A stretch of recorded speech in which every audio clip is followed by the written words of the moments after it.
Take a second.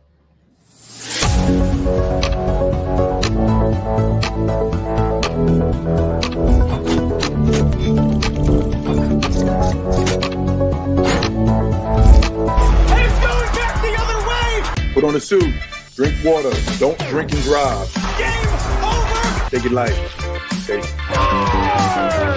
Now you're more fluent. Mackinac, he got free! Up, Bears. So this is really good right here. Absolutely. Let's do it. I'm going to make you tech savvy. You know what? I am, Tone. I am more technologically advanced than I give myself credit for, but I'm not as technologically advanced as I think I am. I think that's the difference right there. Okay. I'm sorry you caught me. I was trying to get these trying to eat these fruit candies quick before anybody noticed. I clearly did not get that done in time. First of all, yo, Daniel, first of all, I know we do basketball, but let me say two things, if I may. All right. One, Jerry Jones should not only fire Mike McCarthy, he should fire his damn self.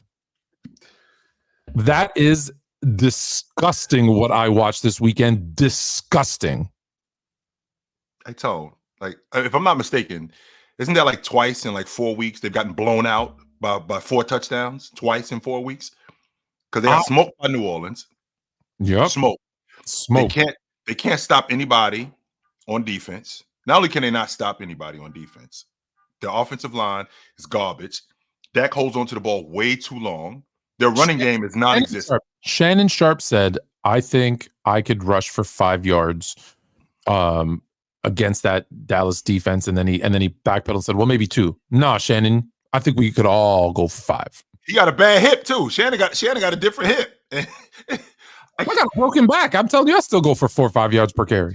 Watching the Cowboys is like watching, that drunk chick at the bar. You're like, yo, can you get her out of here, please? I'm so over the Cowboys. Yeah, like it's the 3rd time on the table, and she's fallen off each time. Like, get her out of here already, guys. What are you doing, man? Like, it's enough already. She's been on the table. Get her out of here. That's how I feel about the Cowboys, Tone. Every time. I'm sick of them. I'm sick of listening to when it's going to be different. I'm sick of listening to. I got my own problems with my own team. I don't care about. I wish I could say I cared about the Cowboys as much. I got my own problems with my own team. I am sick of the Cowboys. I am sick of them, Tone. I am, because the reason why I'm sick of them the most is because every year, this is the year. Every year, okay, we're signing Dak. But just remember, what did I tell you about Mike McCarthy when they hired him? You hated it. I hated it. And listen, part of it is Jerry Jones. Like, people are going to say it's not the coaching. I heard Joy Taylor today. It's not Mike McCarthy. Yes, it is. It is because Mike McCarthy took a job knowing full well he's a yes man to Jerry Jones, and this team has just been running amok. Why? If you're a coach, right? If you're a coach who, outside of the money, if you are a coach, why do you want that job? Because I'm thinking about the coaches. You answered your own question. That's it. That's all it could possibly be. What did Tim Hardaway? We spoke to Tim Hardaway last week. What did he say? It's about that money, man. It 100% is. In the end, that's all it's about, Tone. Because there is really no benefit. It's almost like coaches come to the Cowboys to ruin their head coaching career. Because, I mean, he's not a coach. I think he's the defensive coordinator with Atlanta. I mean, you think he's ever going to get another head coaching job? Who? Mike McCarthy? No, not Mike McCarthy. Yeah. The defensive coordinator for the Atlanta Falcons. I don't know why. I don't know. I feel like you will, because it's one of those, oh, well, you were in Dallas. I get it.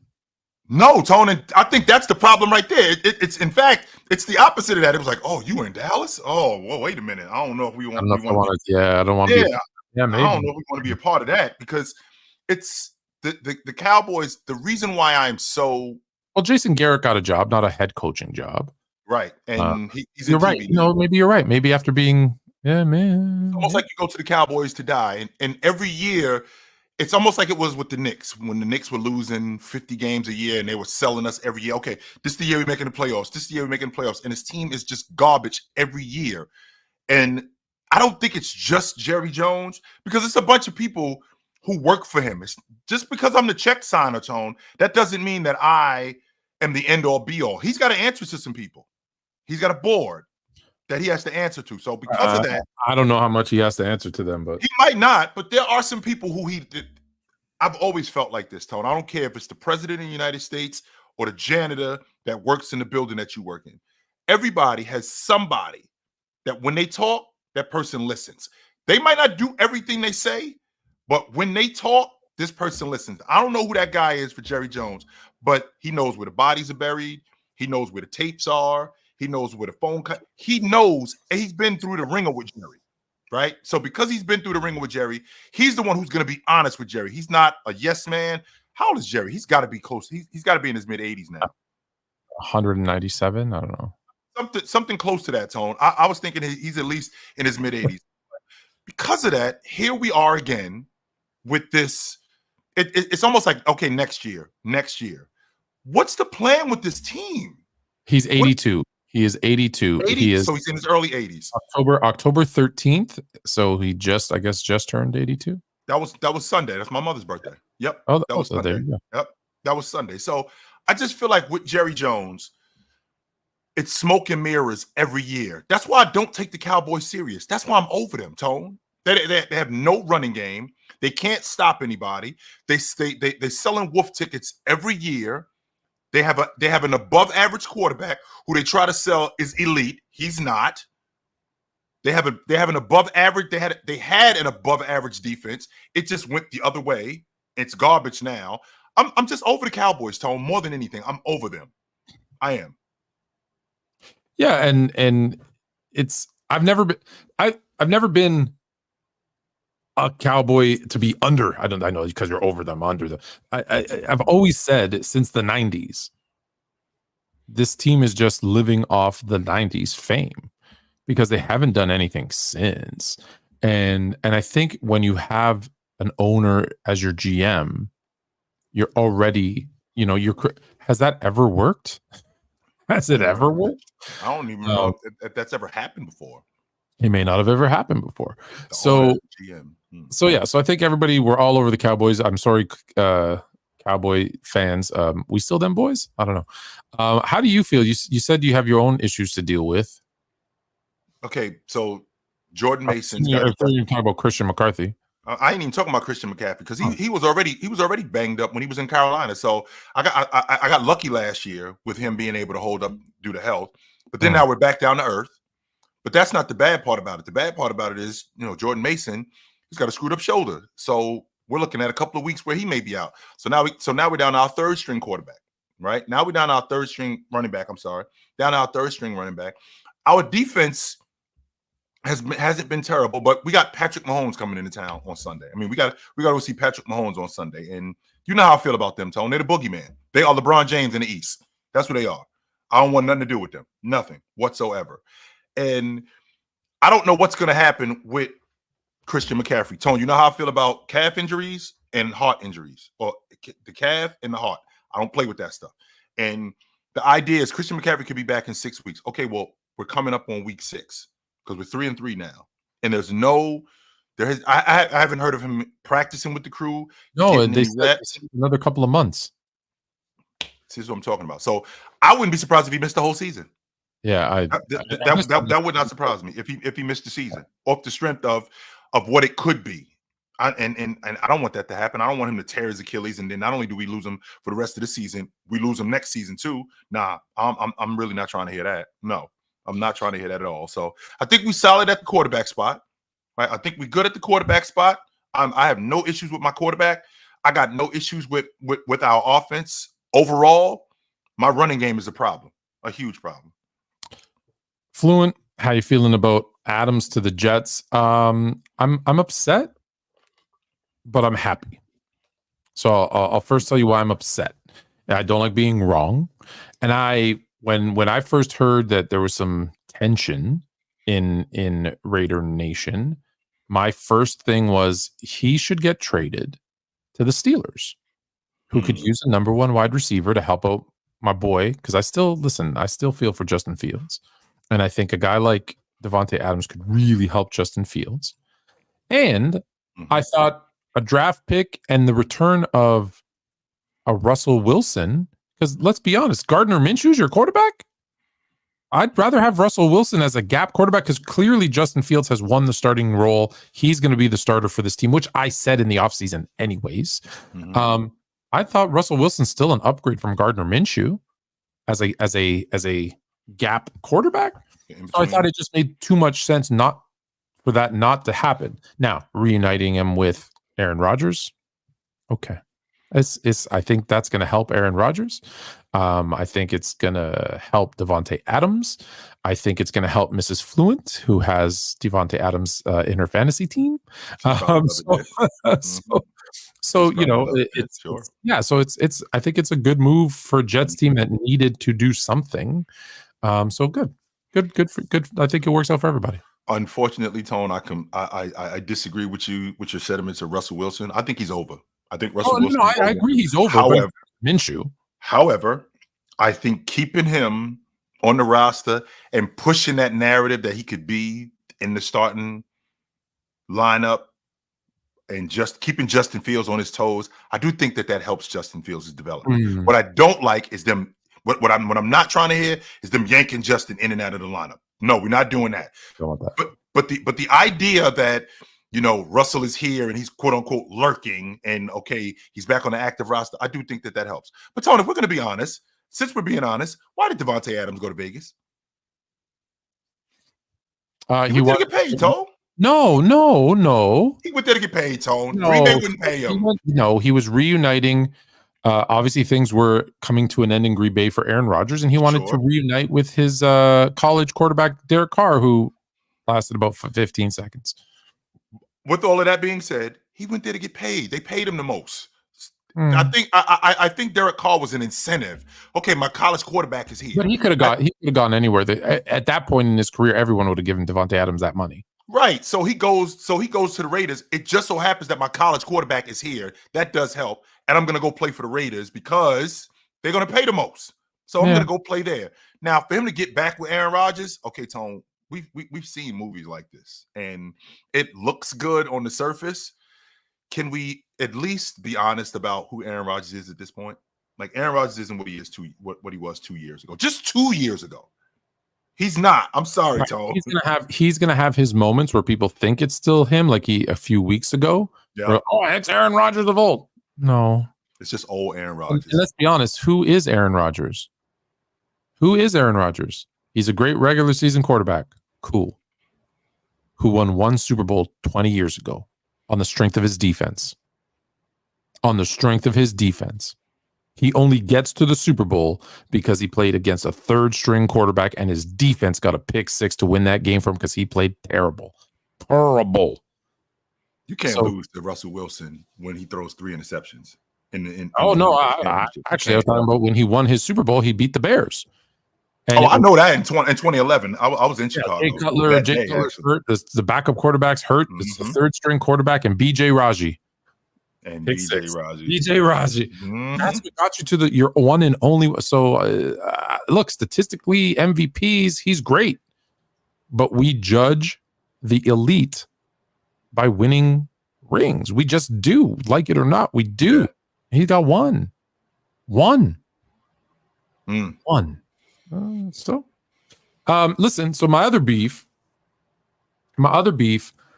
is kind of with you, but it's not with you directly. I'm involved in it. How about that? You're involved in it. Yes, you're involved in it because you missed one thing that you needed your lawyer fluent in the building.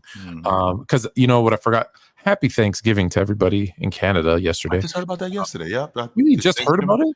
Yeah, Thanksgiving. I did not know that. I forgot all about that. Thanksgiving is in October in Canada. Absolutely, yes. And so I would have gladly had jumped on the panel to be your lawyer, because when someone makes an audacious claim, the burden of proof is on them. And let me explain.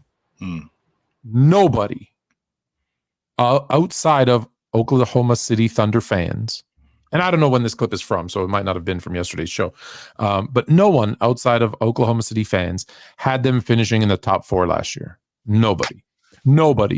And when, I don't know his name, that Swiper. Swiper, no swiping, like my friend Dora used to say. When he says, I had them top 3. No, you didn't. And he says, well, you didn't know me back then. The proof, my friend, is on you. Not you. It's on him. He needs to go back and say, look, here is the tweet. Here is the YouTube video. Here is the short. Here is the reel. Here is the whatever. Because I know if you go back and look, I sent a list of selections to, I want to say Ron, because you guys were doing your top, remember the top, at the beginning of the year, you're doing your rankings, your team rank, the power rankings, I believe you guys called them last year. And let me show you without a shadow of a doubt with proof. So this is how you do it. So I will say, I'm the smart one because I can show you what I sent Ron, and I can show you where I said, if I can find it here. You have proof. Your Honor, Exhibit F. Right here, you can see the 4th place team. Sir. The Right 4th place team is Oklahoma City. It's Oklahoma City. So I can say, and by the way, if you saw it, I had Boston, Minnesota, Cleveland, OKC. So I had OKC as the number 2 seed in the West. So okay, they finished, I believe, 1st in the West. I was off a little bit, but I can say with proof, I proved it now. You all saw it, that I had OKC up there. I did not see anyone else say that. Everybody else, when I did say that, if you recall, Fluent, you crazy. Fluent, I had them as a playoff team. I had them at 6. That's why I had them at. I had them that high, and I'll be honest, because I thought they'd be improved, but I thought the other teams were going to be. That's why I had Minnesota and them higher, because I figured Denver coming off a chip, losing a couple of key pieces, we're going to drop a little. I just figured the other guys would not take the regular season as seriously as possible, and I'm a little biased. They got SGA, they got Lou Dort, they got some Canadians. I want to build them up a little. Of course. So if I were to make that claim, I'd say here's the evidence. Sure. The fact that he never provided that evidence, and until I see that evidence, and on top of that, my claim was, and again, Tone, you just presented the evidence. My claim was, this is a team that was in the play-in tournament the year before. Right. We had not seen Chet. Not only had we not seen Chet the year before, Jalen Williams was a rookie. So we got a rook coming back. So we got a second-year player coming back. We got SGA. We have Chet, who we don't know anything about except what we just seen in college. Sure. Lou Dort. We don't know much about this crew. You're telling me right here in front of a live audience that you had them as the best team, the number 1, the best record in the Western Conference before the season started. That was blowing my mind. I'm like, no way. No way. No way. I don't buy it. Now, like with everything, prove it. And I have no problem saying I was wrong. I just said I was wrong 30 seconds ago. When I said don't like that I was wrong about Devontae Adams going to Pittsburgh. It's okay to say you're wrong. People want to be like, I'm 10 toes down on that one. You're wrong. A fact is a fact. Right. I'm wrong. And that conversation derived from, we were talking about where I think Houston is going to be this year. Tone, you just showed me evidence of where you have Oklahoma City. I think Houston is a top 5 seed this year. I think they're going to be that good. Well, why? How do you possibly think that they're going to be that good? The same reason why you think Oklahoma City is going to be as good as they were. The same reason why you thought that none of y'all thought Sacramento was going to be as good as they were. And you've been consistent with that. You are high, you're as high on Houston as I am on San Antonio. I think San Antonio is a top 6 seed. You're saying a top 5 seed for the Rockets. Yep. And there's a lot of reasons to think that with Houston, right? Good young core, good coach. Like they were in contention for that, what I call a playoff spot. And so assuming they take the next step in their development because they're young, et cetera, there's an opportunity. That's how I feel about the Spurs. We got a lot to talk about. I want to start with. Yes, we do. I want to start with the laziest man in the NBA. How can you be an MVP a no-time finals champion, a no-time finals appearances, a no-time When you say no time, Tone, what are you saying? Are you saying zero? zero As in time, none. As in none. as in none. That's suspicious. That's weird. Way weird. Eastern Conference Finals, how many times? Zero. So you've won the chip 0. You've been to the finals 0. You've been to the Eastern Conference Finals 0. And you ain't playing no more back-to-backs. No more. I don't understand. No more. Like how many back-to-backs does Philadelphia even have this season? 14 of them. 14. That actually is a lot. They got 14 back-to-backs, right? And in the process of them having 14 back-to-backs this season, again, Tone, that leaves Joel Embiid a window of 3 games to miss to qualify for 65 games. 3 games. Now, Tone, you are, as the businessman you're a numbers guy. Are you betting on Joel Embiid and that you like that window of 3 games? 3 games. Yeah, you like that window. I have 3 games to miss to make to qualify for 60, as opposed to having like 17 or 18 games. Because if he doesn't play the 14 back-to-backs, he can only miss 3 more games. That's it. Oh, so he's not in contention for any awards this year.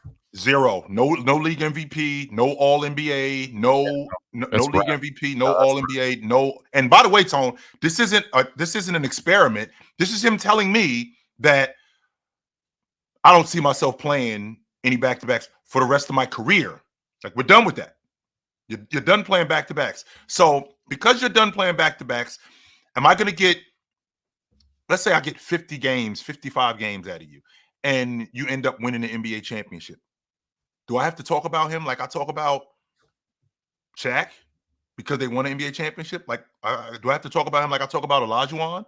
Because I'm not talking about him like I talk about Jabbar. I'm not doing that. No. There's a reason. There's a reason why. Just because one of the things I found out, and I think this is really interesting, is championships are very much, winning is very much like it's the best drug, because it cures all. It does, Tone. It cures everything. And for Joel Embiid to win the NBA championship as a starter, with playing 55 games, and if he gets busy in the playoffs, sure, he will be a champion.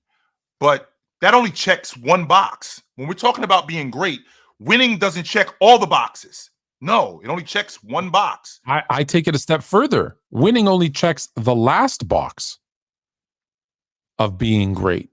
I think there's all the other boxes that you're going to say. I think you got to check them first. Like, you got to get to that. Because, that's why you get stupid people like, Jordan's 6-0. That's all he needs to do. No. Right?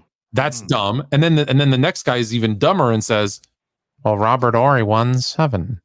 I'm like, yeah, you're even more dumb than the first guy. Yes, because there's all those other 55 games out of an 82 game season.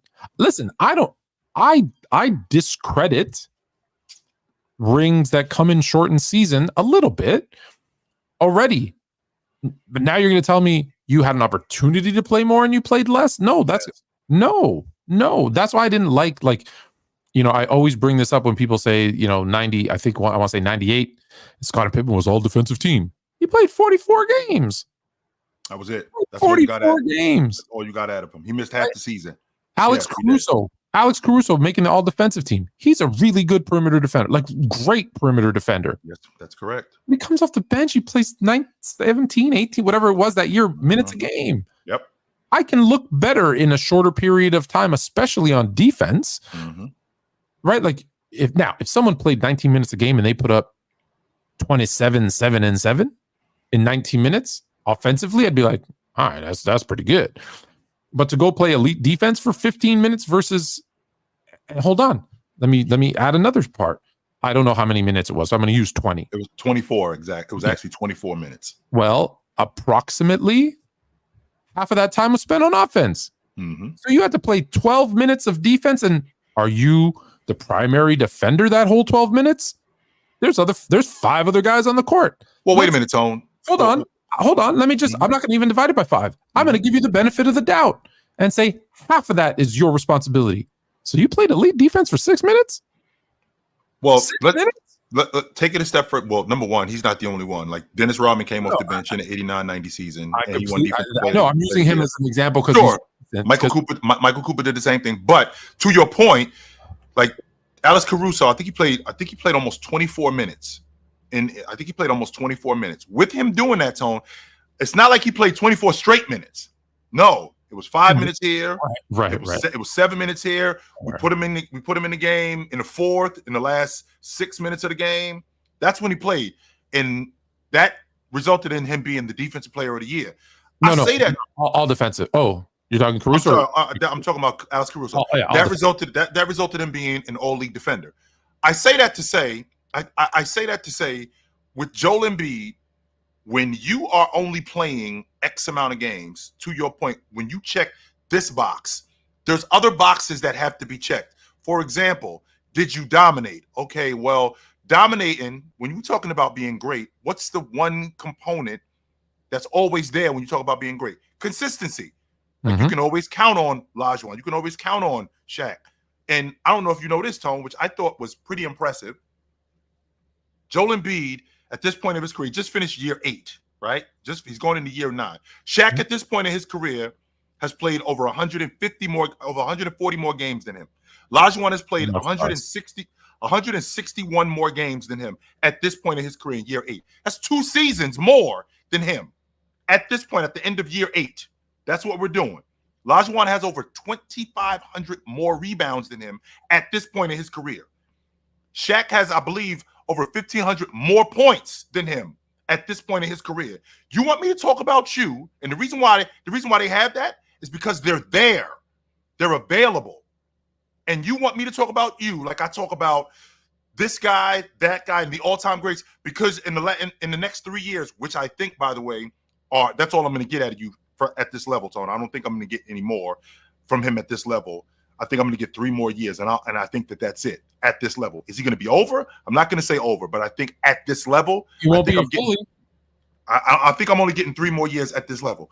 And within the next 3 years, if I get a championship out of him, if I get a championship out of him, which doesn't look likely right now if you're looking at what's going on in Philly, and we'll get to that in a little bit. But if I get that, you're going to tell me that by year 10, year 11, which is in the next 3 years, that now I got to start talking about him like I talk about Shaq and David Robinson because he won an NBA championship and he's averaging 50 games, and the 55 games? And the answer is no. You better, and people will in Philly, but the rest of us, we need to stand together and say no, because he might be. Listen, he's not a bust. But he's definitely the process was a failure, and he's the face of the process. And he might go down as the most overrated waste of pure talent of any center that I've ever seen, with the exception of with no exception, because when you look at his game, there's with the exception of the availability, and there's no weakness in his game. He should be dominating these dudes night in and night out. He should be in contention for leading the league in rebounds every single season. He should be in contention for leading the league in points every single season. He should be leading his team into deep playoff runs every single season. And I'm not talking the second round. And listen to this. You ready for this one? What are my definitions of a superstar? You know this. You come into the NBA. I've said this multiple times. You become an all-star. When you're a consistent all-star, that makes you a star player. When you're in that all-NBA, all-defensive, those types of when you start. By the way, ladies and gentlemen, when he says when you come into the NBA, that means from the door, immediately, from day one, you're an all-star. Yes, day one. And then after you're an all-star and you're making those all-NBA, all-defensive teams, one or the other or both, okay? Then when you have the ability to lead your team into deep playoff run consistently, that's when you're a superstar. And for me, when you've been a superstar for a number of years, that's when we can start talking about you possibly making the Hall of Fame.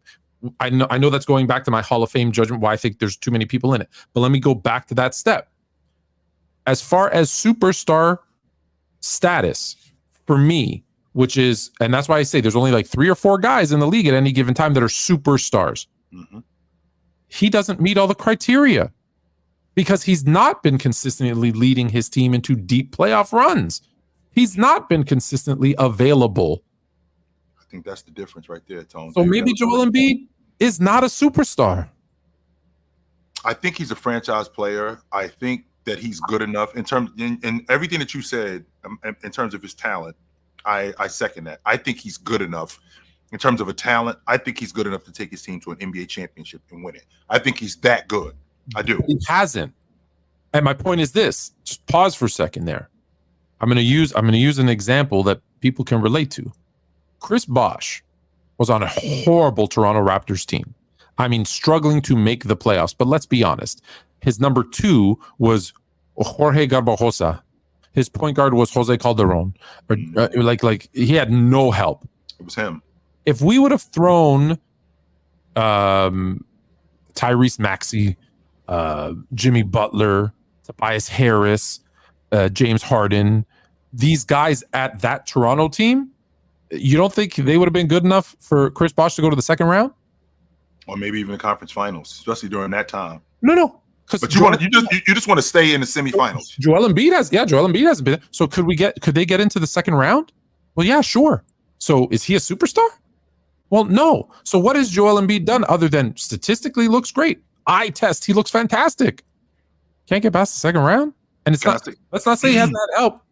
Let's not say he hasn't had help. Can I say the same thing about David Robinson, though, Tone?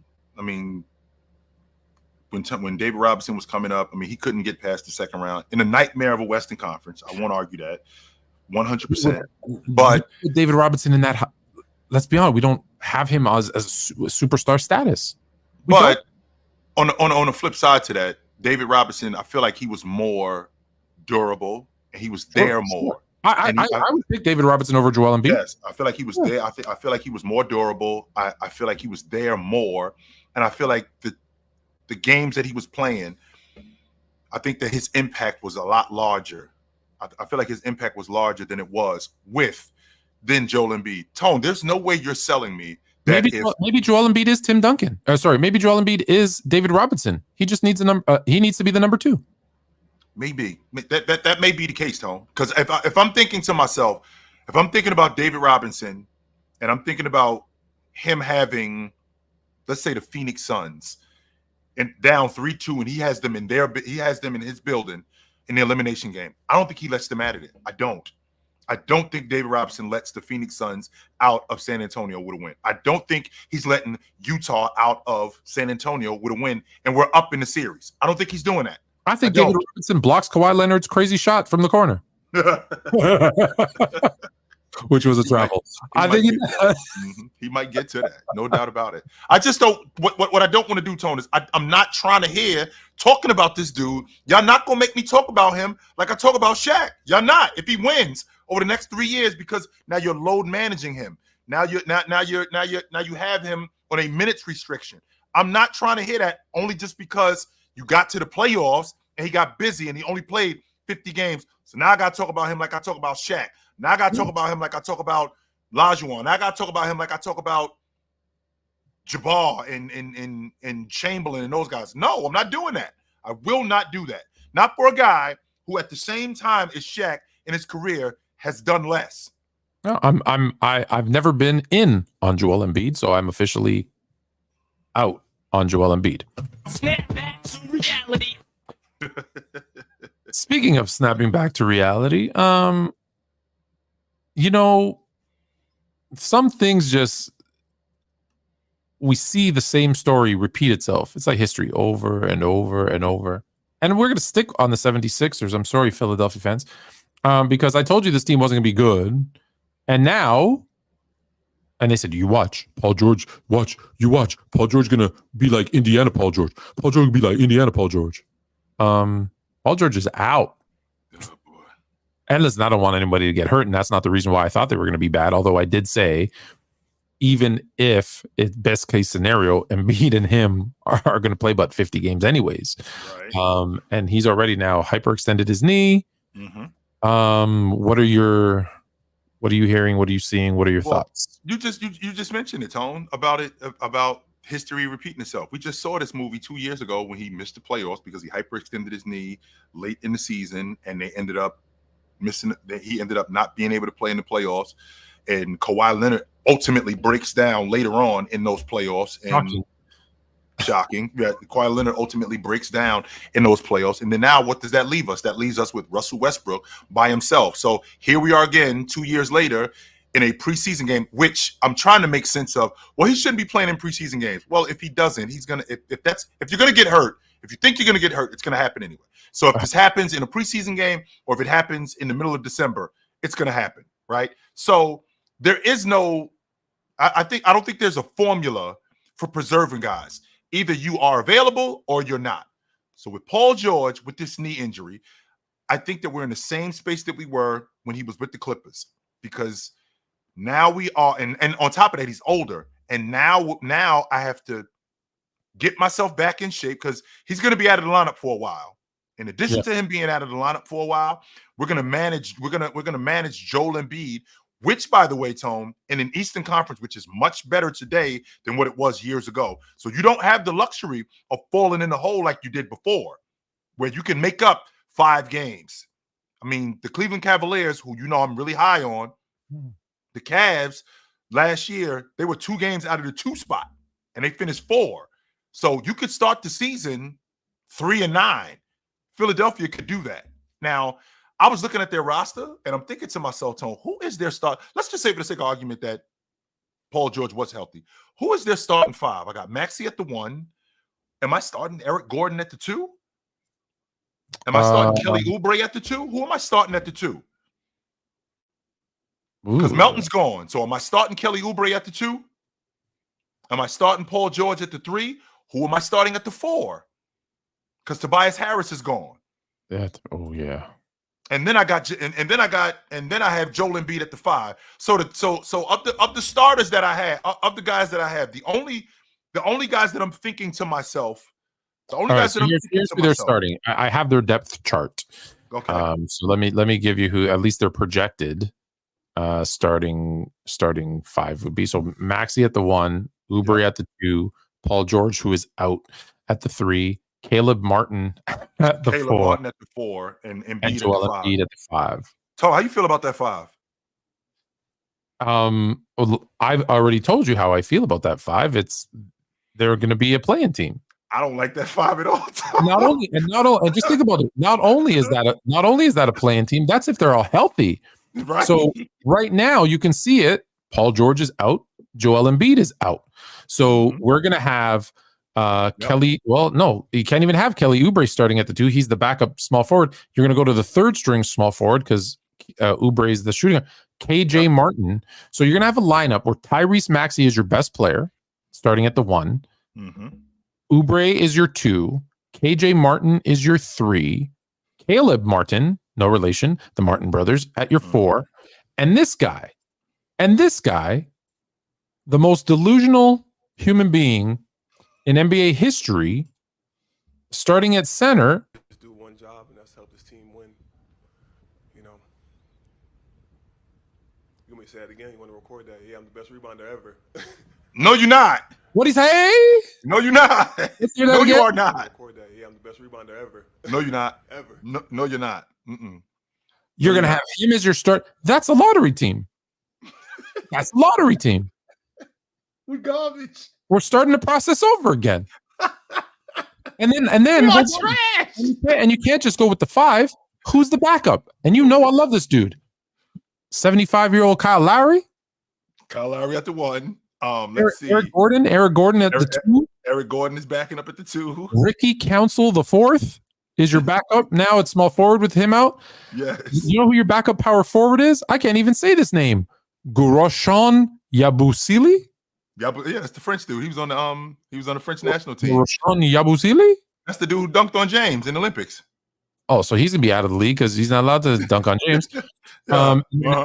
Adam Bona ends up being your backup center. This team is garbage. This team is garbage. Trash. team is garbage. Oh my god. Well, I was looking at the roster today, and I was thinking to myself, wait a minute, this is a whack 5, yo. Joel Embiid makes them look really good, right? Joel, because I watched the preseason game a couple of nights ago. Last night, as a matter of fact. Was it last night? Yeah, it was last night. And I watched, Dyson Daniels, he had Tyrese Maxey boxed up, straight boxed up. I thought he did a really good job on him.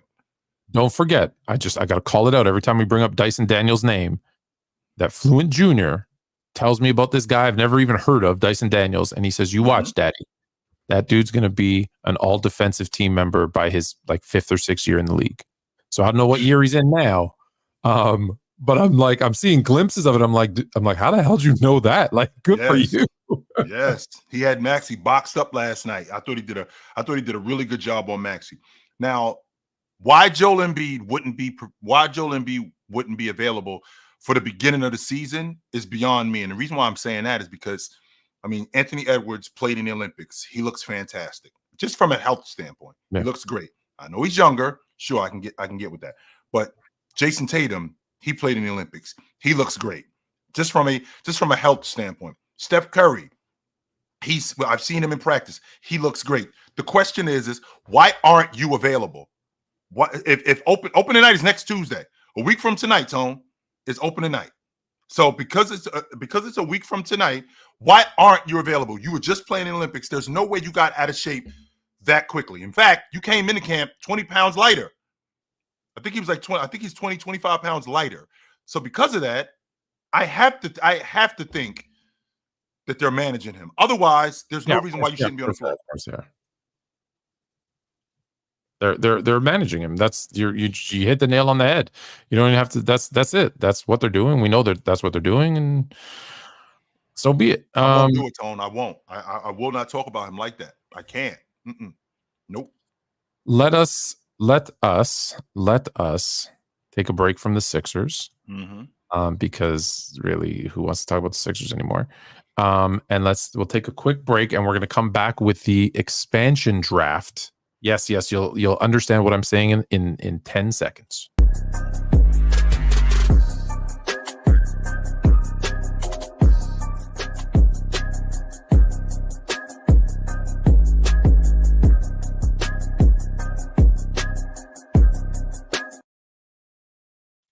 Don't forget to get your merch.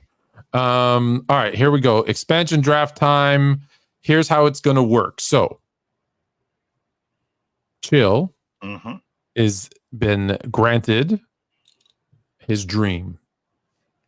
The Seattle Supersonics are your franchise. I have been given the keys to the Las Vegas, whatever we call them. It would have been nice because LeBron's going to own them. It would have been nice if they were the Las Vegas Kings. Maybe we can get Sacramento to change their name to the Royals, or what could Las Vegas Chosen Ones? The Las Vegas Flush. The Las Vegas Royal, the Royal Flush. The Las Vegas Aces is taken, unfortunately. The Rebels, the Outlaws, something. We'll figure out something. So here's how it's going to work. We used last year's games started. So basically, now we're being generous because each team is allowed to, and this is also going to teach you something for those fans that don't know. When you say the watered down expansion era of the 90s, this is going to show to you that the teams, the top tier teams, didn't end up because we're going to use the same rules that they used. They didn't really lose anything to stop them from still being great teams. The bottom 3-4 teams always suck. It doesn't matter what year. The bottom 3-4 teams have always sucked. Look at Detroit and Washington and Charlotte. Like there's always 3-4 teams in every conference that are garbage. So that being said, we've only protected the starters. So anyone who started like the majority of their games that they played. So for example, Embiid played whatever many games he played. He started all of them, but it was like 39 or 40 or whatever. So we know that. So just because we say, he started less than 42 games, well, if he started 42 of 44, that's a starter. So we can. So they've protected their starters, and now we get to pick. And we're going to pick a point guard, a shooting guard, a small forward, a power forward, a center, one player off the bench to create our rosters and see how we do. The other caveat: if a player is taken from a team, no other player can be taken from that team. That was the rules of the expansion draft. And because we're getting ready for 26, 27? 26, 27.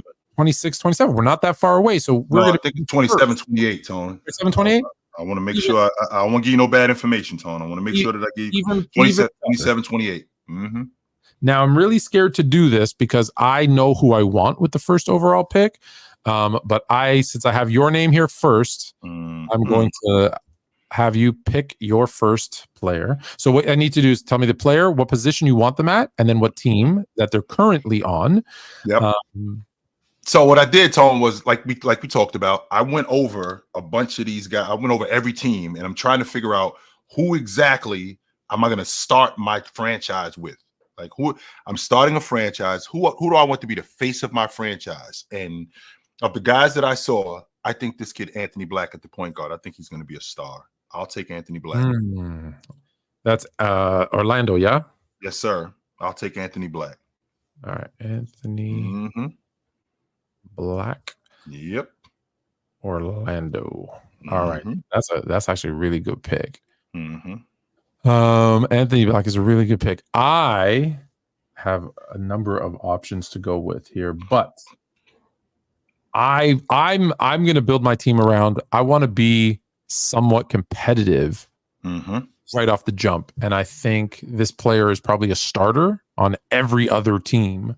And I know I'm probably not going to find a superstar, so I'm going with Naz Reid.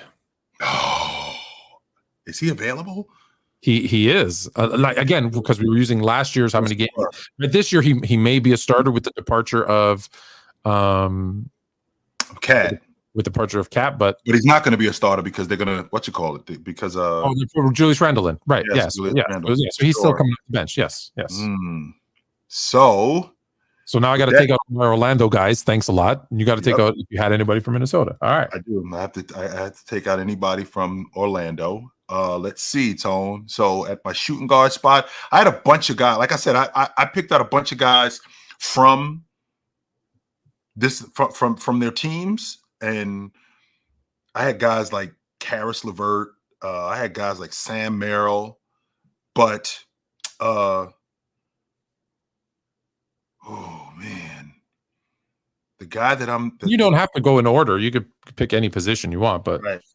At the center, I like Bol. Ah, man, that was my next pick. Mm-hmm. I was going to put Bol because he's actually listed, if you can believe it, as a power forward. Bol off your hands. Yes, I will. Because I was like, he's going to be like my Wemby at the power forward, but that's a great pick, Bol. I think he's still on Phoenix this year. Yep. So he's actually on a 2-way deal in Phoenix. So you got Bol because I thought he'd be a great next to Naz Reid. That'd be fantastic. So let's see. I'm gonna go with some scoring because I got my. I listen. Like I said, I want my team to be competitive. So I'm gonna go to the small forward position and go with a guy who, again, I think only because he's 19, turning 20. When this kid's 22, he's gonna be averaging 27 points a game. I'm going with Cam Whitmore from your favorite. You took him. That was my guy. That was my guy. I was definitely taking Cam Whitmore next. He's buckets. I think you know how I feel about Cam Whitmore. I love Cam Whitmore. He's definitely a centerpiece for a team, especially like an expansion team. Yes, sir. So because you took Cam Whitmore, Tone, I'm gonna have to go young too, and I'm gonna stick with the small forward spot, and I'm gonna take Jonathan Kuminga. I didn't even think of him. I thought he wasn't going to be. I thought he was a starter, but maybe he's not. I'll take your word for it. Jonathan Kuminga from the Warriors. Okay? I'm going to take the cum bucket, even though we got to come up with another name. We can't. Yeah, that's a horrible name. Do never say that again. Awful name. And that name. When I first heard it, I'm like, yo, we got to come up with a different name. That is a horrible name. We got to come up with a different name. We can't use that. No. I'm torn. I'm really torn, but oh man, I know who I want. No, you know what? No. Oh, there's someone that. Oh, no, okay, I'm not gonna do that. It's my turn to pick. I'm gonna let me stick to what I'm building here. I'm building something. I think another player. You know what? I'm gonna go to my team. And this guy, I think he's gonna get a lot of starter minutes, but he did not start games last year. And if you can object, if you object, I'm going at power forward with my guy from LA, Hachimura. Ryu Hachimura. I don't know, Tone. I think he was a starter on that crew more than he was. In fact, that was the big thing, right? That was the big reason why people were so upset, because the five of Reeves, D'Lo, James, James, Rui, and Anthony Davis. That was the starting five that won the most games last year. They won the most games, but out of the 68 games he played, and that's why I asked, because we had a limit of 42. However, 68 games he played, he started 39. So he did miss. So he did, but he did miss. Like, had he played 82 games, does he go over? Does he get 3 more starts? So that's why I said I put it out there, and I'll let you be the judge. You can have him, sure. I'm good with that. You can have him. No problem. That was my thinking. I knew he'd be borderline, but I had to get a Laker in there. Yeah. All right. So we got Rui Hachimura. Yep. From the Los Angeles Lakers. And again, Tone, this is my expansion team. So, you know, I'm trying to put I'm trying to put a crew together that we can build around. So yeah. I got some star power, right? I feel like I got some star power. Kuminga was on the championship team. Tone, I love this kid in Chicago, Dosunmu, at the shooting guard spot. Ayo Dosunmu. He was on my list. You got to tell. Do you have his name in front of you to spell? Yes, it is DOSSUMU.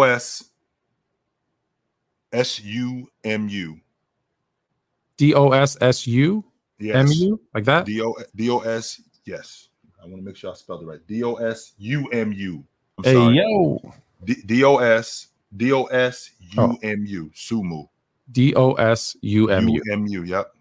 Hey, yo. Hey, yo. Hey, yo.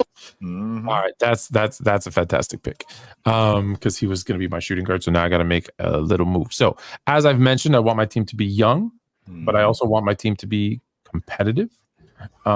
So I am going to, because you picked your shooting guard, I can kind of go through.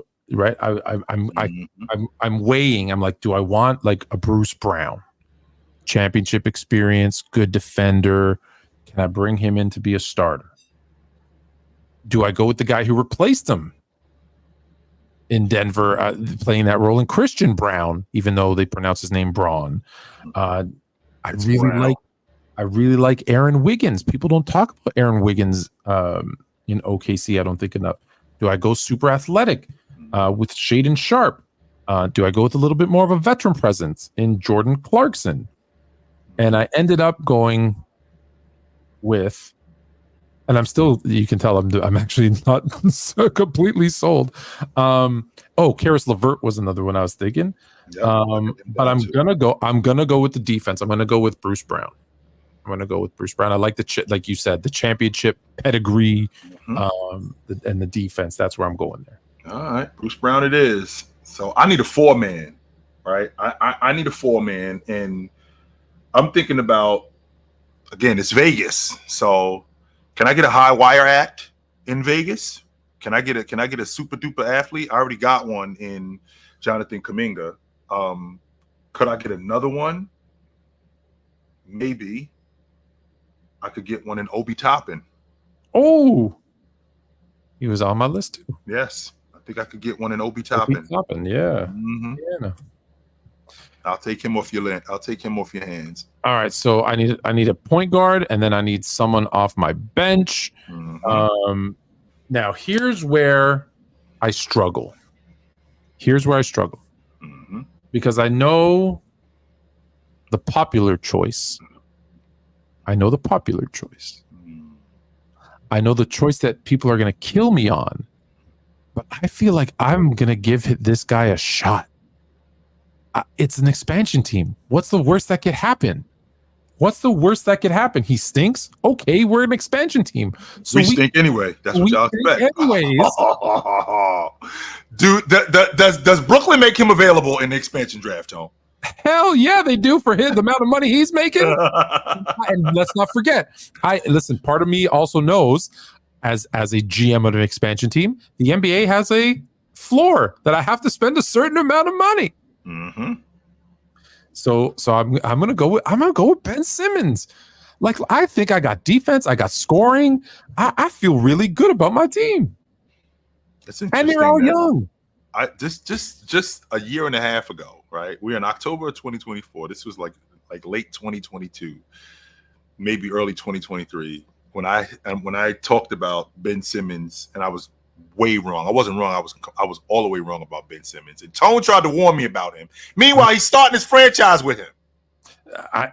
He tried to warn me about him when I said that I think that Ben Simmons, this is going to be a comeback year, and he's going to end up being one of the most improved players. And you tried to warn me about him, and I didn't listen. Meanwhile, I'm starting his franchise with him. Because you know who my other two options were? Because I know you're not going to pick either one of these guys. I was going to go Dyson Daniels for that defense, or I was going to get the popular vote and watch the chat go nuts when I say I was going to pick up Killian Hayes.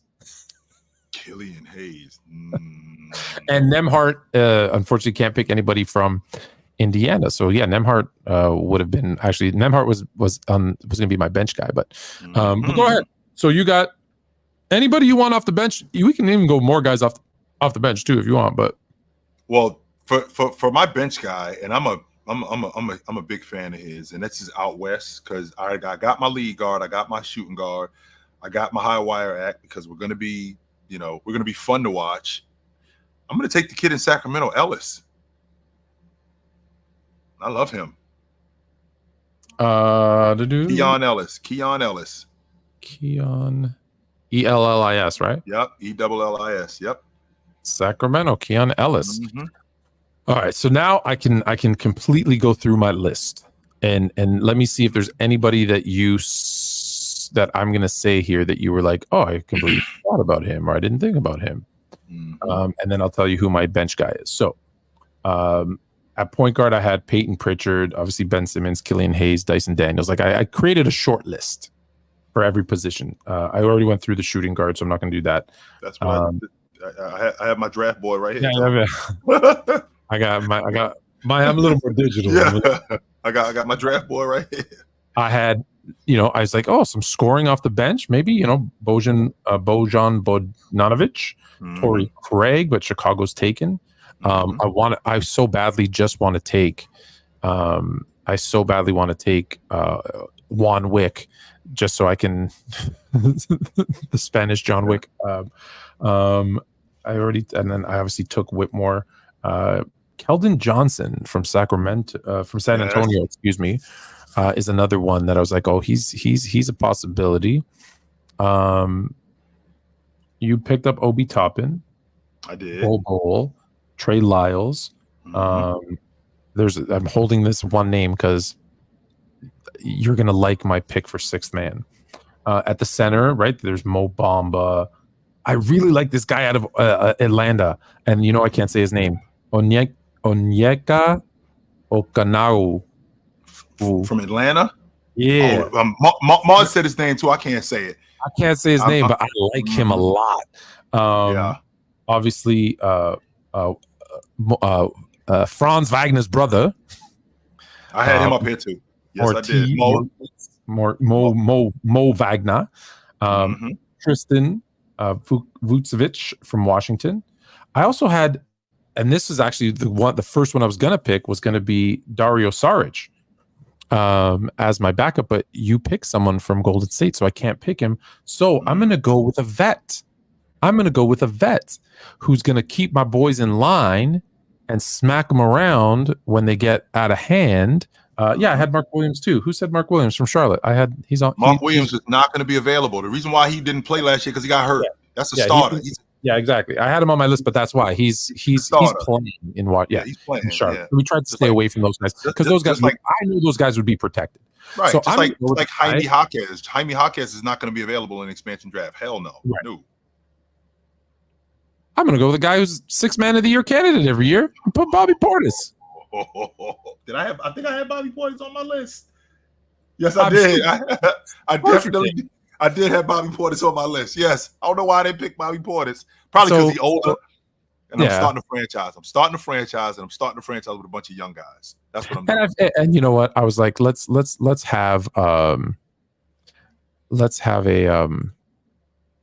I don't know why I'm drawing a blank. Let's have a player that, you know, a vet to kind of keep them in line a little bit. So I made our faces bigger. So I can run this through. This is so we can clip it for TikTok, and we can get the chat to give us a little vote. So, first, let me go in so I can create the vote because I want to do that. I can't do that right now. Okay, that's fine. You just put it in the comments. So here's your team. So Chills Supersonics, Seattle Supersonics. Anthony Black at point guard. Hey yo. Sumu at his shooting guard. Hey yo, we just call him Ayo.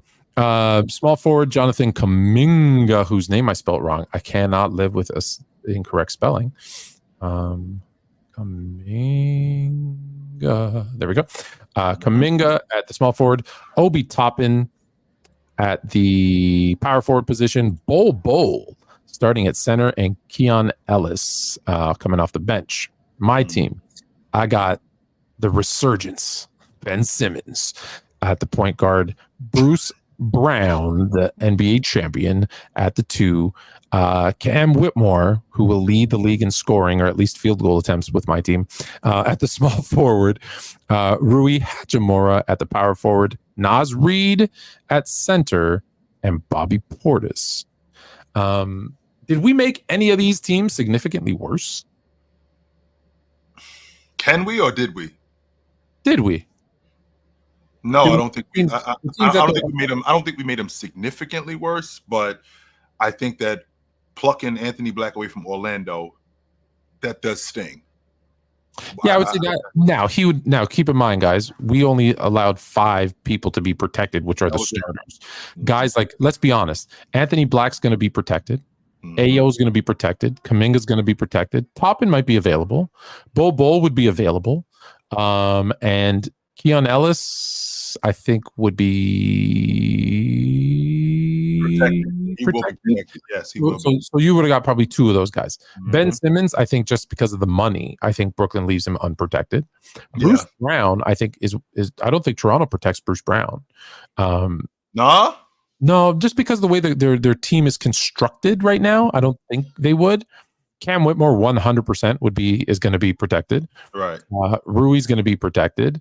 Naz is going to be protected. Bobby Portis is going to be protected. So we both probably have maybe 2 guys that we could actually get in an expansion draft. Because usually, like you said, Tone, when you have an expansion draft, I think it's 7 or 8 guys that are protected when you have an expansion draft. So, I mean, they're talking about them opening up the season 27-28. So, okay, 24, 25, 25, 26, 26, 27. So that's 3 seasons from now, right? So 3 seasons from now, you're going to give whomever is going to get a team wherever they're going to play. You got to give them time to whether get an arena, which that's a whole nother conversation for me, Tone. I'm not a fan of, I've never been a fan of these owners getting subsidies for an arena. Yo, you got enough money. Build your own arena. You got plenty of dough. Build your own arena like Steve Ballmer did. Build your own arena. And that's why Seattle lost their team in the first place, which you got plenty of dough. Build your own arena. You can do it.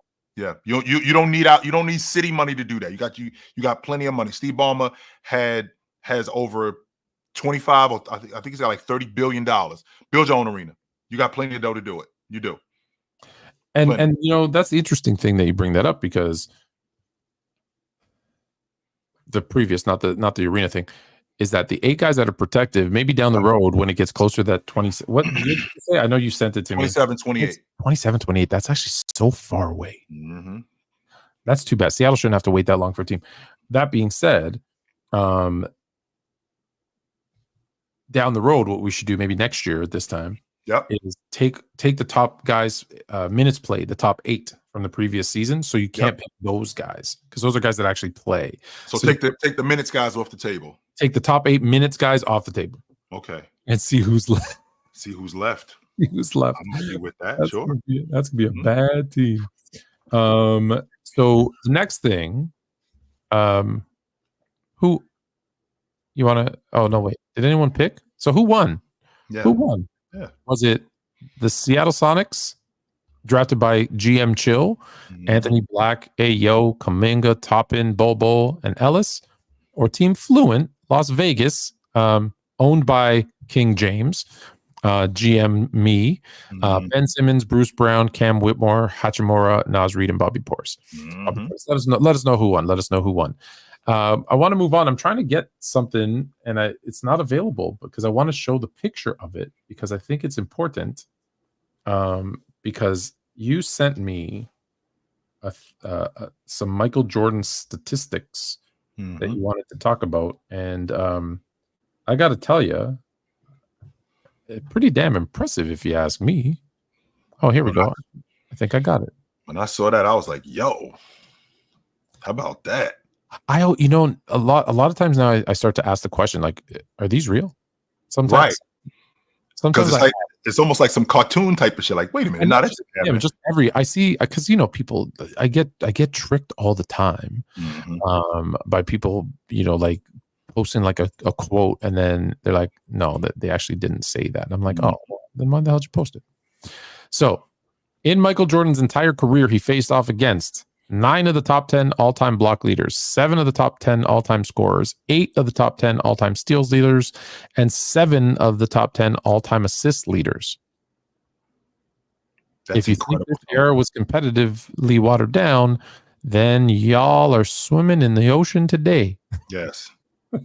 Well, if you think about, so 9 of the top 10 rim protectors, is that what it is? Is that because like when I hear stuff like that, I immediately like I said, Tone, when I hear stuff like that, I immediately go back and I go do my homework, and I'm looking at who were these guys that Jay was going up against. So he went up against Mutombo. Yeah, Jabbar was in the league. Olajuwon is in the league. Artis Gilmore was in the league, right? I'm thinking about these great shot blockers, right? Artis Gilmore was in the league when that was going on. David Robinson was in the league. Ewing was in the league. Shaq was in the league. Robert Parrish was in the league. Lonzo Mourning was in the league. These are the guys that he went up against when he was playing. Artis Gilmore was on his team, so he didn't play. He didn't play against Artis Gilmore. Artis Gilmore was on his team. Like Mark Eaton was in the league.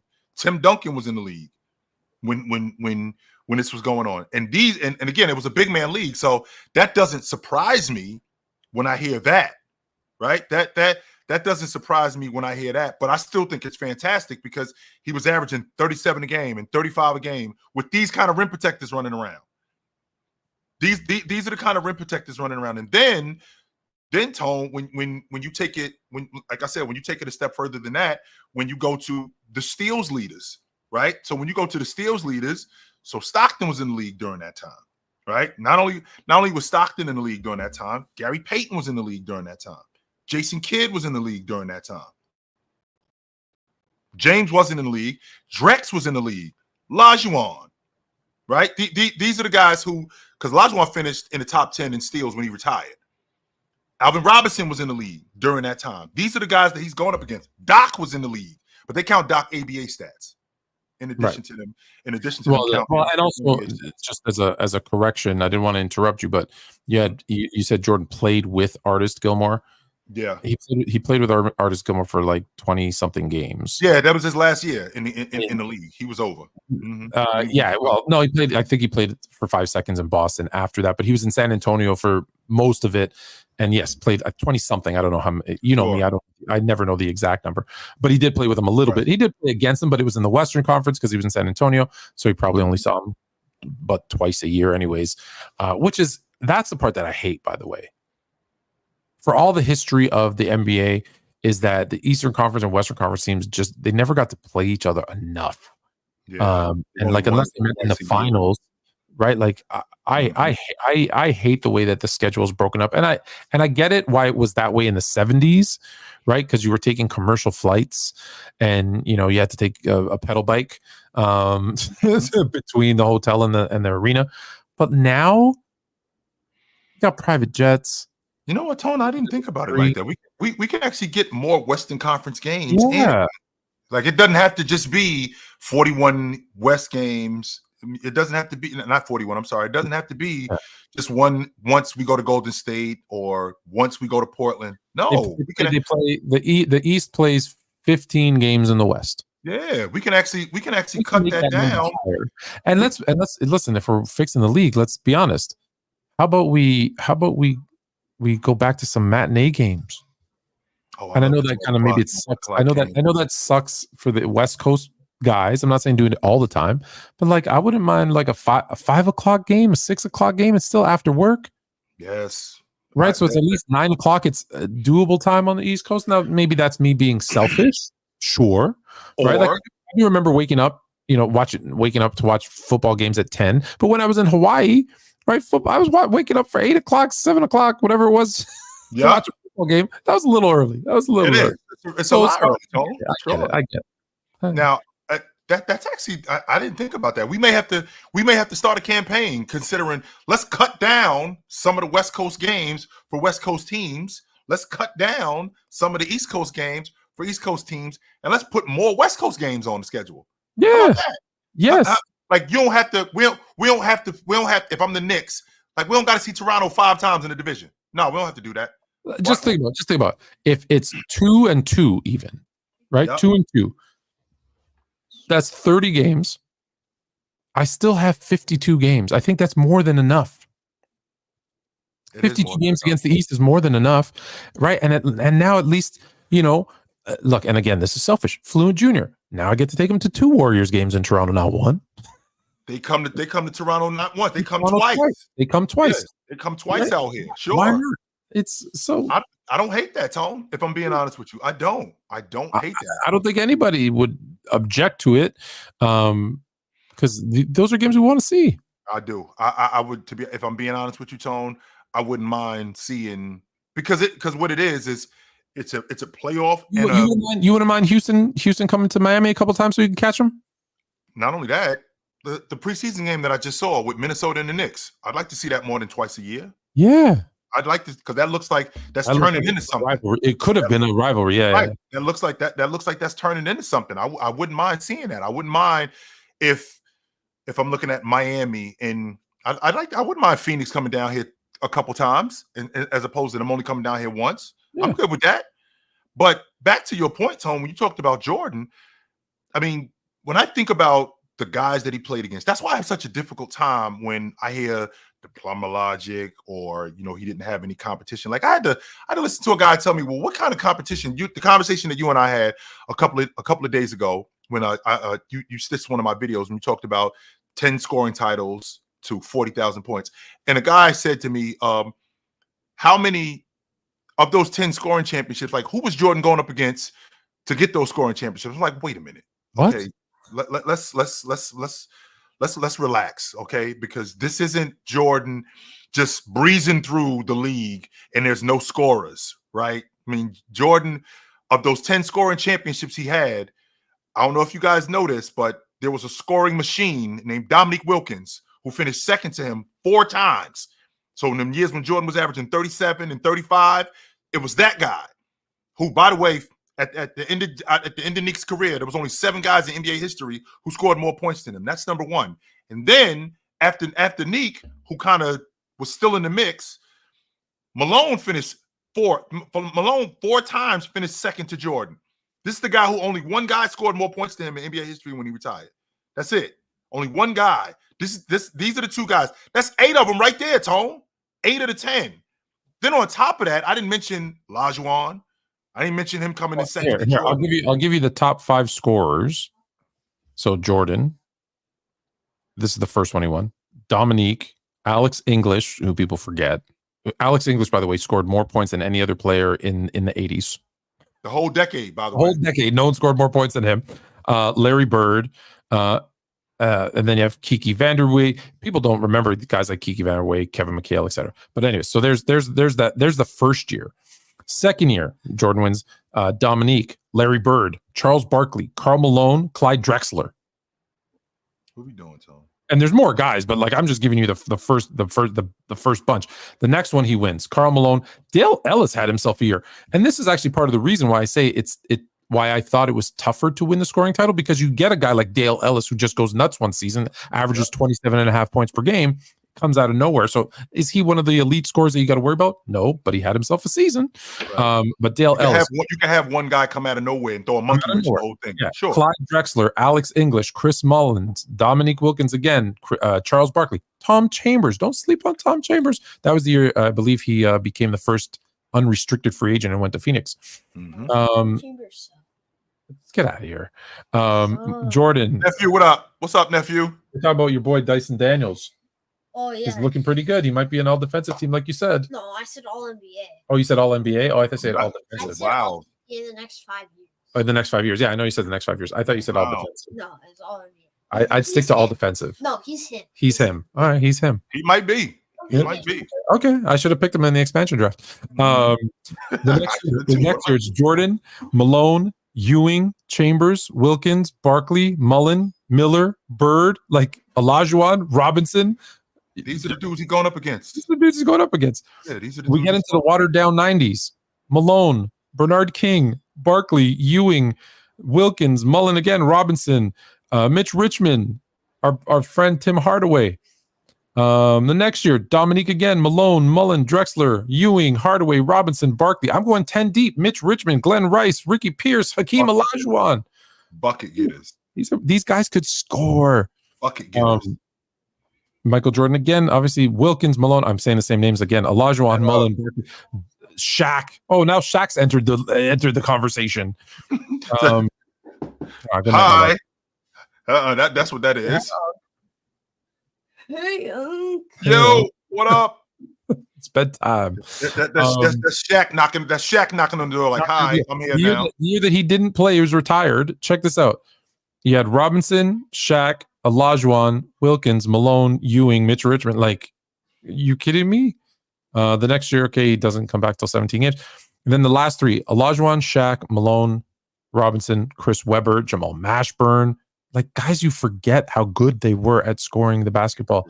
Malone, Glenn Rice, Shaq, Mitch, Latrell Sprewell, Allen Iverson enters the building. Olajuwon, Ewing, LaFonso Ellis had himself a year, right? Allen Iverson shows up. And then in his last one, you had Shaq. And let's keep in mind, guys, these are, defensive, like scoring's in the 80s and 90s at this point, right? And these guys are dropping 27, 28 a game. Jordan, Shaq, Malone, Robinson, Richmond, Antoine Walker, Sharif Abdul-Rahim on an expansion team just scoring like nuts. Glenn Rice, Allen Iverson, Chris Webber, David Robinson, Michael Finley, Latrell Sprewell, Tim Duncan, Grant Hill. Like, come on, man. There was competition. There was legit competition. In terms of a scoring, in terms of a scorer, there was definitely legit competition. The reason why I have brought up, and here's the thing, Tone. This is why when I talk, I have a difficult time with the Jordan James debate off the strength that I feel like we've beaten it to death. I don't think that there's anything else that needs to be said. I don't think there's new material coming. Yeah, I don't think that there's any. And on top of that, I never felt like, whenever you and I have had this conversation, I never really feel like I got to talk about Jordan to prop up James. Like I can recognize Jordan for doing something great. I don't have to say Jordan did this, but no. This is what we're talking about right now. When you and I talk about it, we talk about the greatness of Jordan and we talk about the greatness of LeBron. For those that are going to say, but in my TikToks, I don't talk about Jordan and LeBron in the context of this or this. I talk about them. You said something that, not you, the person that I'm replying to, I'll do it this way. You said something that was untrue. Not true. I gotta correct you. And I'm correcting you. Mm-hmm. That's different. When you say Jordan couldn't go left, I'm going to correct you. When you when you say LeBron got locked up by JJ Barea, nope, I'm going to correct you. That's not true. People say you do more Jordan than LeBron. I'm like, yeah, because if you look at my inbox, I get 1,000 incorrect LeBron things and I get 2 Jordans, 1 Kobe. I wish I got more other ones. Like you're good. You just pick out stuff and start talking. I try to go through my inbox and talk to those guys, and I'm just like, it's always the same thing. Maybe I'm gonna do what you do. I'm gonna steal some of your stuff. I'm just gonna pull out articles and start talking about them. Like this one that has the ESPN ranked NBA players. We have 51 to 100. What are we doing, Tom? At number 51, do you want me to read? You don't want me to read the whole list. But at 51, you have OG Anunoby. You do have it. Oh, you got the list? I have the whole list. At 100, you have Anthony Simons. But there's one in particular that I think you disagree with, and I agree with you. So they have Kobe White over my guy, Naz Reid. Kobe White is not better than Naz Reid, Tom. No, he is not. No, he is not better than him. The versatility of Naz Reid, the long ball shooter that he is, not just the long ball shooter that he is, how he gets to the rim with the basketball, plus what he does on defense, the versatility that he has on defense. Kobe White was 58, by the way. Can I give you some of the names of the people he was ahead of? Obviously, Naz Reid was one. Oh boy. I'm just randomly picking Alex Caruso, Desmond Bane, Josh Hart, KCP, Chris Middleton, Emmanuel Quickley, Malik Monk, Draymond Green, Cade Cunningham, Bradley Beal, Klay Thompson, Austin Reeves, Jared Allen, Zach LaVine, maybe Dante DiVincenzo, Jaden McDaniels, Fred VanVleet, Miles. Hold on, rewind. Go back to the beginning. Who did you say that it was the first couple of guys that I'm not sure about? Alex Caruso, Desmond Bane. I don't think he's better than Desmond Bane. No, I just read the 3 after him. Yeah, I don't think he's better than Desmond Bane, but keep going. Yeah, so Bradley Beal, I'm at 70 now. Bradley Beal, Klay Thompson, Austin Reeves, Jared Allen, Zach LaVine, Tyler Hero, Fred VanVleet. I'm skipping. Miles Turner, CJ McCollum, Naz Reid, 87, I think is crazy. Andrew Wiggins, Jonas Valanciunas, Brooke Lopez, Keegan Murray, Jalen Suggs, Herbert Jones, Mike Conley, Chris Paul, Anthony Simon. I'm cool with Chris Paul because I think Chris Paul. I think an age thing, but yeah, I don't think I do not. If I'm being honest with you, Tone, there's Kobe White. There's a lot of people who are really high on Kobe White, which I'm one of those people, and I was in the majority. You thought he should have been most improved last year. I did, considering what the award actually means. What it means, yes. Yeah. Considering what the award actually means, he should have won most improved. The fact that they gave it to Maxey, I didn't hate that, but right, I didn't hate it. But when I look at what Kobe White did, I can't say with 100% certainty that you can't have. Listen, I picked Kobe White for a reason. So if anyone who thinks I'm slandering Kobe White by saying I don't know that he should be 58, no, because I had him as most improved. However, this is why he should be most improved. When you go 19, 5-5, yep. And in the previous season you went, I'm going to round up 10, 3-3. Dude, like you get it. Like that's the most improved. Like that's quite literally the definition of what that award is for a guy who became slightly but more consistent from the field, more consistent from 3. Like that's who you give that award to. He should be, and at 19 a game, 100%. He's maybe he is. Maybe I'm wrong. Maybe he is top 50. I don't know. It just I look at the rest of the guys that won it, and when you talk about the most improved player, and you and I have had this conversation, Tone, when you talk about the most improved player, the majority of them over the last couple of years, their scoring average went up 5 points on average.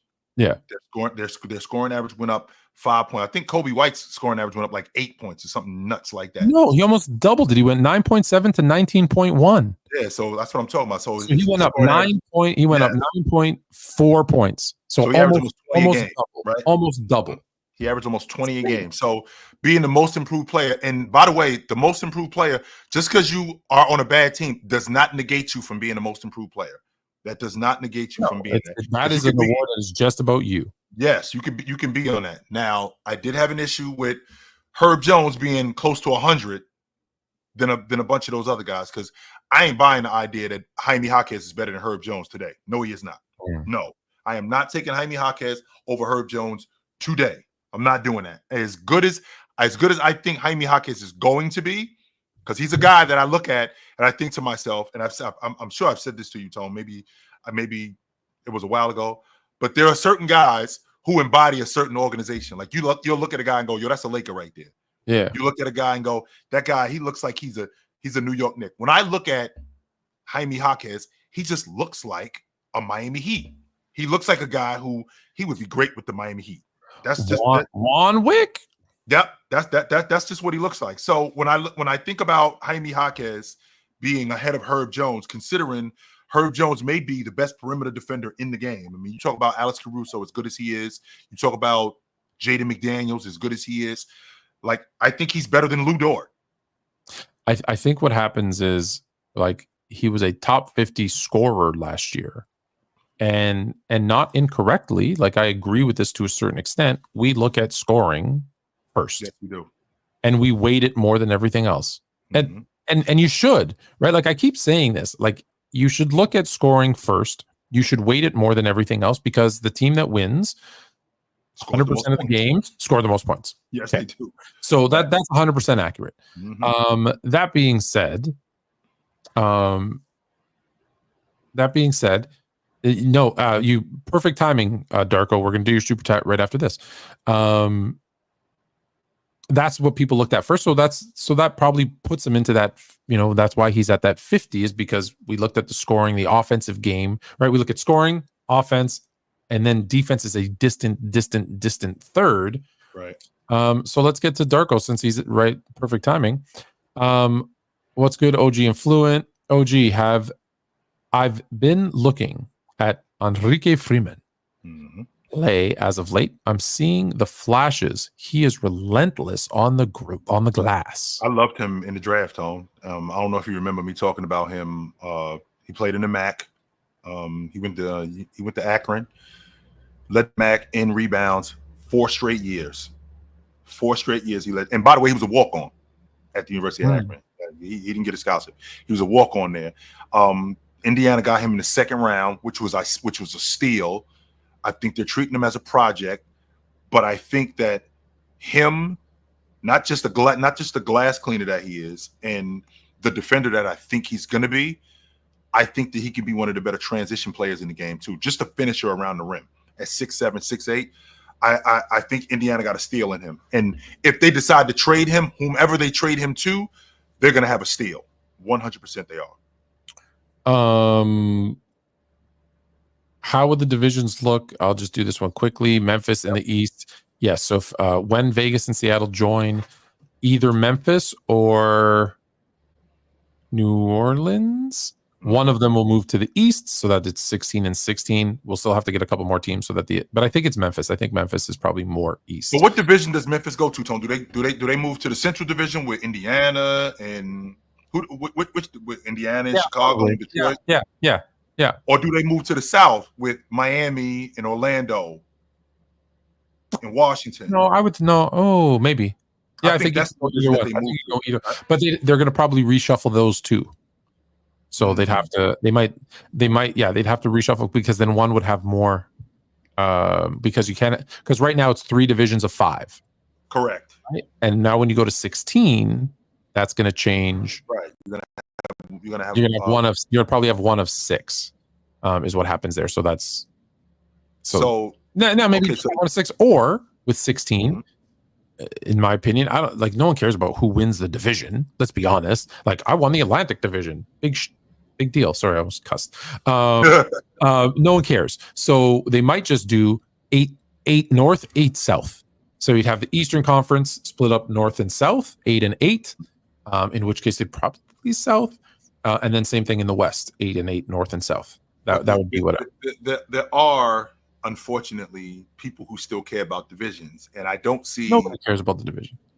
They do in Miami. They hang banners for division championships in Miami. That's a loser mentality. We're going to help them get rid of that loser mentality. I know that's nuts. I mean, they do it in Brooklyn too. They did it in Miami. With that being said, I don't see. I'm of the Kobe mindset that we only hang up championship banners. That's what we do. If you look up in the Raptors with the Celtics, that's all that's up there. Championship banners. Have you been watching Starting Five? I saw the whole thing. Great documentary. Oh my gosh, they're having this conversation with Jason Tatum, and this was obviously before they won, and they're showing all the banners, and they have a blank banner there, and I'm like, that is brilliant. Like, I love that motivation. Like, what's the blank one there for? That's for our next one. I love it. I love it because we're gonna win. We're gonna win it again, whether you're here or not. Yeah, we're winning. We're winning another one. That's why I was always such a big fan of Pat Riley at the time, because Pat made it clear, I'm going to build this thing, whether you're here or not. I'm going to do it, and to put that up there to let Jason Tatum know, okay, the next one is number 18 is going to be right there. Are you going to be a part of it? Because we're going to do this, no doubt. But when I think about, again, like you said, Tone, there are organizations that pride themselves on that. Now, remember, ladies and gentlemen, who I'm talking to. I'm talking to a spoiled, rotten, Bentley driving, Rolls Royce in the garage, 6, 7, 8, 9 bedroom house Laker fan. So that's absolutely. So this is they're not Subway sandwiches with the Lakers. Well, let's be real, because of your guy. They put up a stupid in-season tournament championship, but I'm going to find a way to burn that down. I'm going to burn that down, man. Which you hate, by the way. Hate it. With that being said, I'm talking to a spoiled, rotten Laker fan who doesn't care about anything else but championship banners. Not Western Conference championship banners, not Pacific Division championship banners, NBA championship banners. Only except not every team in the NBA is the Lakers. So division titles matter to a lot of other teams, unlike the Lakers, unlike the Celtics. Losers. Right? So again, remember who I'm talking to. Losers hang up participation flags. Yep. That's what I'm talking about here. I'm talking to, like I said, a Bentley driving, Rolls Royce in the garage, 8-bedroom house. This is what he's used to. So the Toronto Raptors, who win the Atlantic Division, they're going to hang up a banner. So the Memphis Grizzlies, when they come to the Eastern Conference, they can't go to. Yeah, they should hang up a banner with LeBron's face on it. They're not gonna go. I don't think Memphis goes to the Atlantic Division. I see them more. No, I don't think so. I see them more in the Southeast Division than I see them. I think you're right. I think you're right because Memphis too it's more. It feels more southern, regardless of where it is geographically. It does feel more southern. Okay, just quickly. I always like these ones. Fluent needs to come back to the panel and need to be there for Chill. You need some backup? They coming at you, these uneducated people? I think I'm good. I mean, I do my best. Okay, so there you go. So Chill doesn't want me back. That's a problem. Sorry, Gloria, who says, "Can we get Tone back on Player's Choice?" Apparently not. Chill's hating, bro. Chill's hating. Chill's hating. I always listen, man. I always got time for my man right here. No, I'm gonna bring Adrian up because he's gonna stop this nonsense. Mm-hmm. What up? Yo. The mic good? Yeah. Yeah. I was just saying, guys, when you guys are talking about the divisions, I put it in the chat. I think Minnesota should be potentially in the Central Division. Maybe you do something there. If you want to make a movement in the divisions. Yeah, Minnesota's closer to Chicago and those guys. Maybe I don't want to move them. I think the furthest team east. I'm in the West. I want to keep Minnesota in the West. Okay. Memphis is further east than all of these guys. Memphis and then New Orleans. I want to keep. So would you put them in the Southwest? Like how would you move them? Like he would move Memphis to the Southeast with Miami and Orlando. Atlanta. Okay, right. Yes, right. I put them in that division. Washington. When I think about it now, and I'm visualizing a map, that one actually does make because you can only move one team from the West, so that one does make the most sense. Because then obviously Seattle and Vegas, which we've just assumed are going to be the two teams, are Western Conference teams. So that one makes sense. That makes sense. For me, so those are the two teams I would look at. Right, I understand like some people want to keep Minnesota in the West, some people don't. My only reason I always bring up Minnesota in these kind of conversations is I've always said like Minnesota, it just feels weird having them in the Western Conference. Some people disagree with me, and I I also think that with all the recent kind of developments, let's just say that, right, with the Knicks and all the rivalries we're seeing, I was like, you know what? Let's just move them to the East, see how this is going, see if we get anything from this, right? And then you see how. So I always like it when similar sports have similar divisions, right? And I would like the fact that if the NFL, you have a similar division in terms of your Central Division and your North divisions. I like that kind of symmetry. So that's the only. I've been an advocate. Just so you know, I've been an advocate of reshuffling the divisions in football. Right. I've been a huge advocate of that. If you think about what the AFC East is, okay, take Miami, take Jacksonville, take those teams out the AFC. Oh, that's right. Out the AFC, take them out the AFC South, and take Miami out the AFC East, put them in the AFC South with Jacksonville.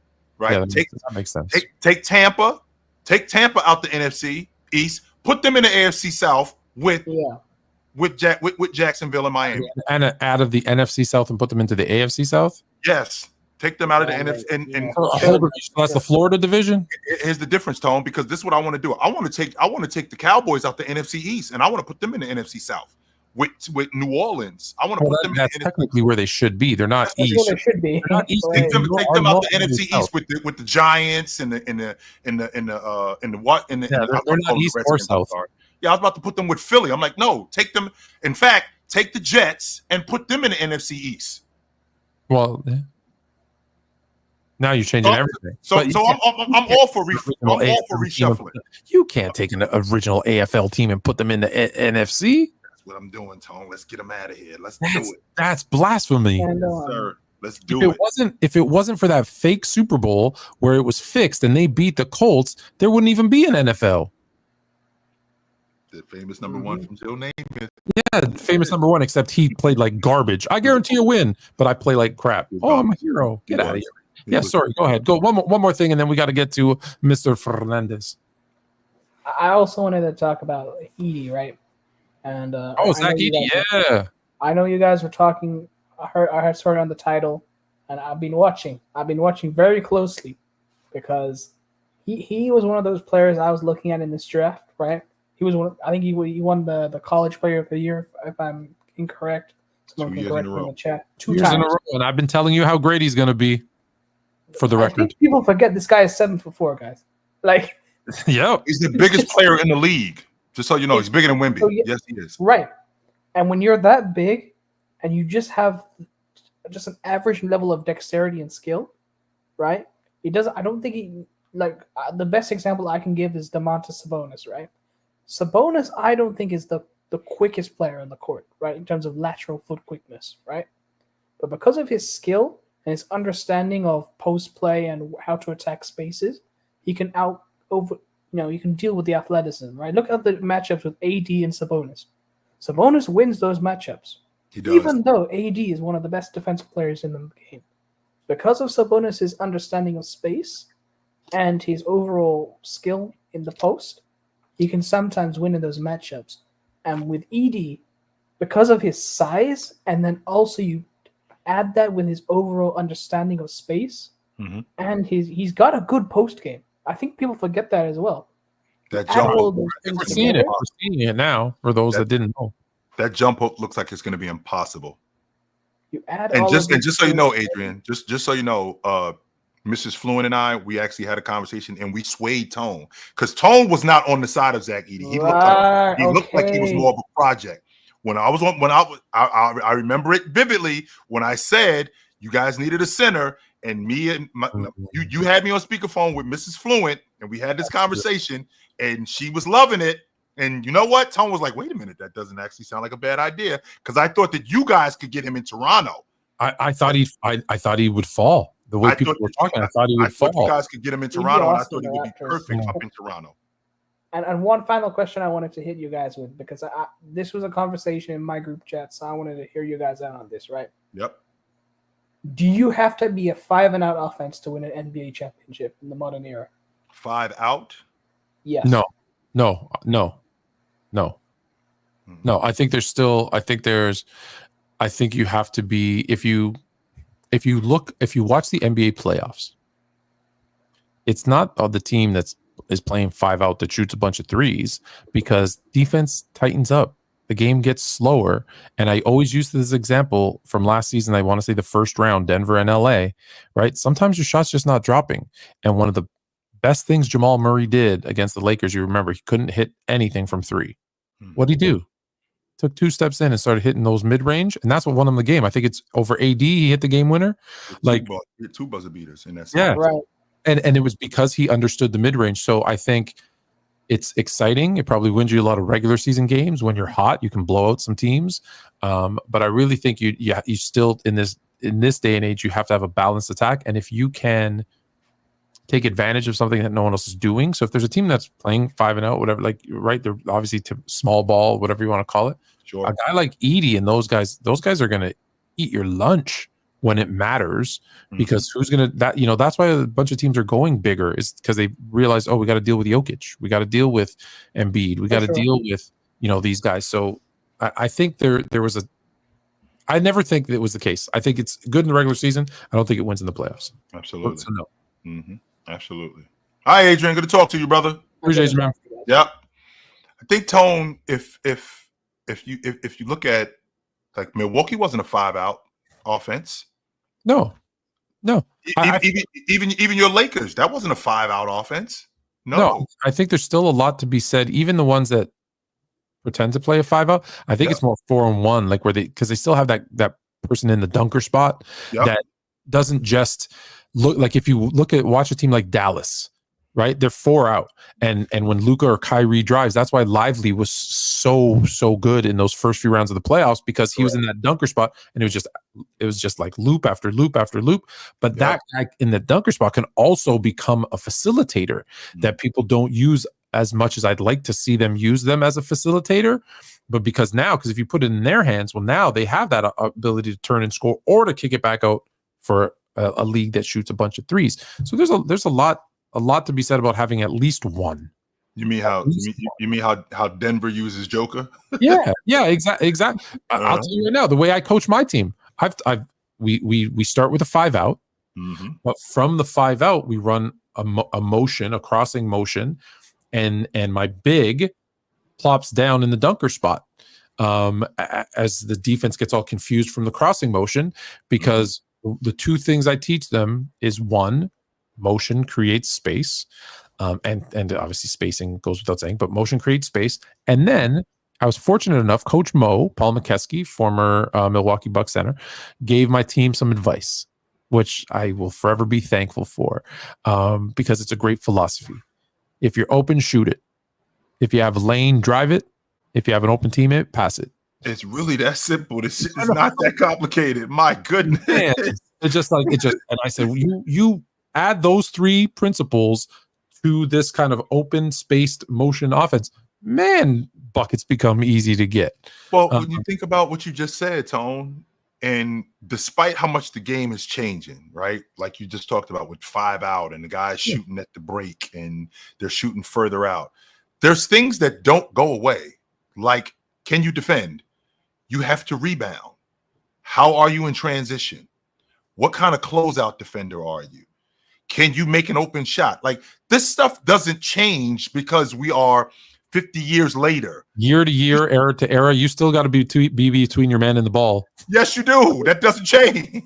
So because you're man in the basket. You're man. Right. Because we have spacing now, that doesn't change the fact that I still have to, okay, that's where the ball is. That's where my man is. I don't have to be back here. No, I still have to be between my man and the ball. The fact that we are 30, 40 years later in certain eras, I still got to go to the glass and rebound. I still have to do that. That's not changed.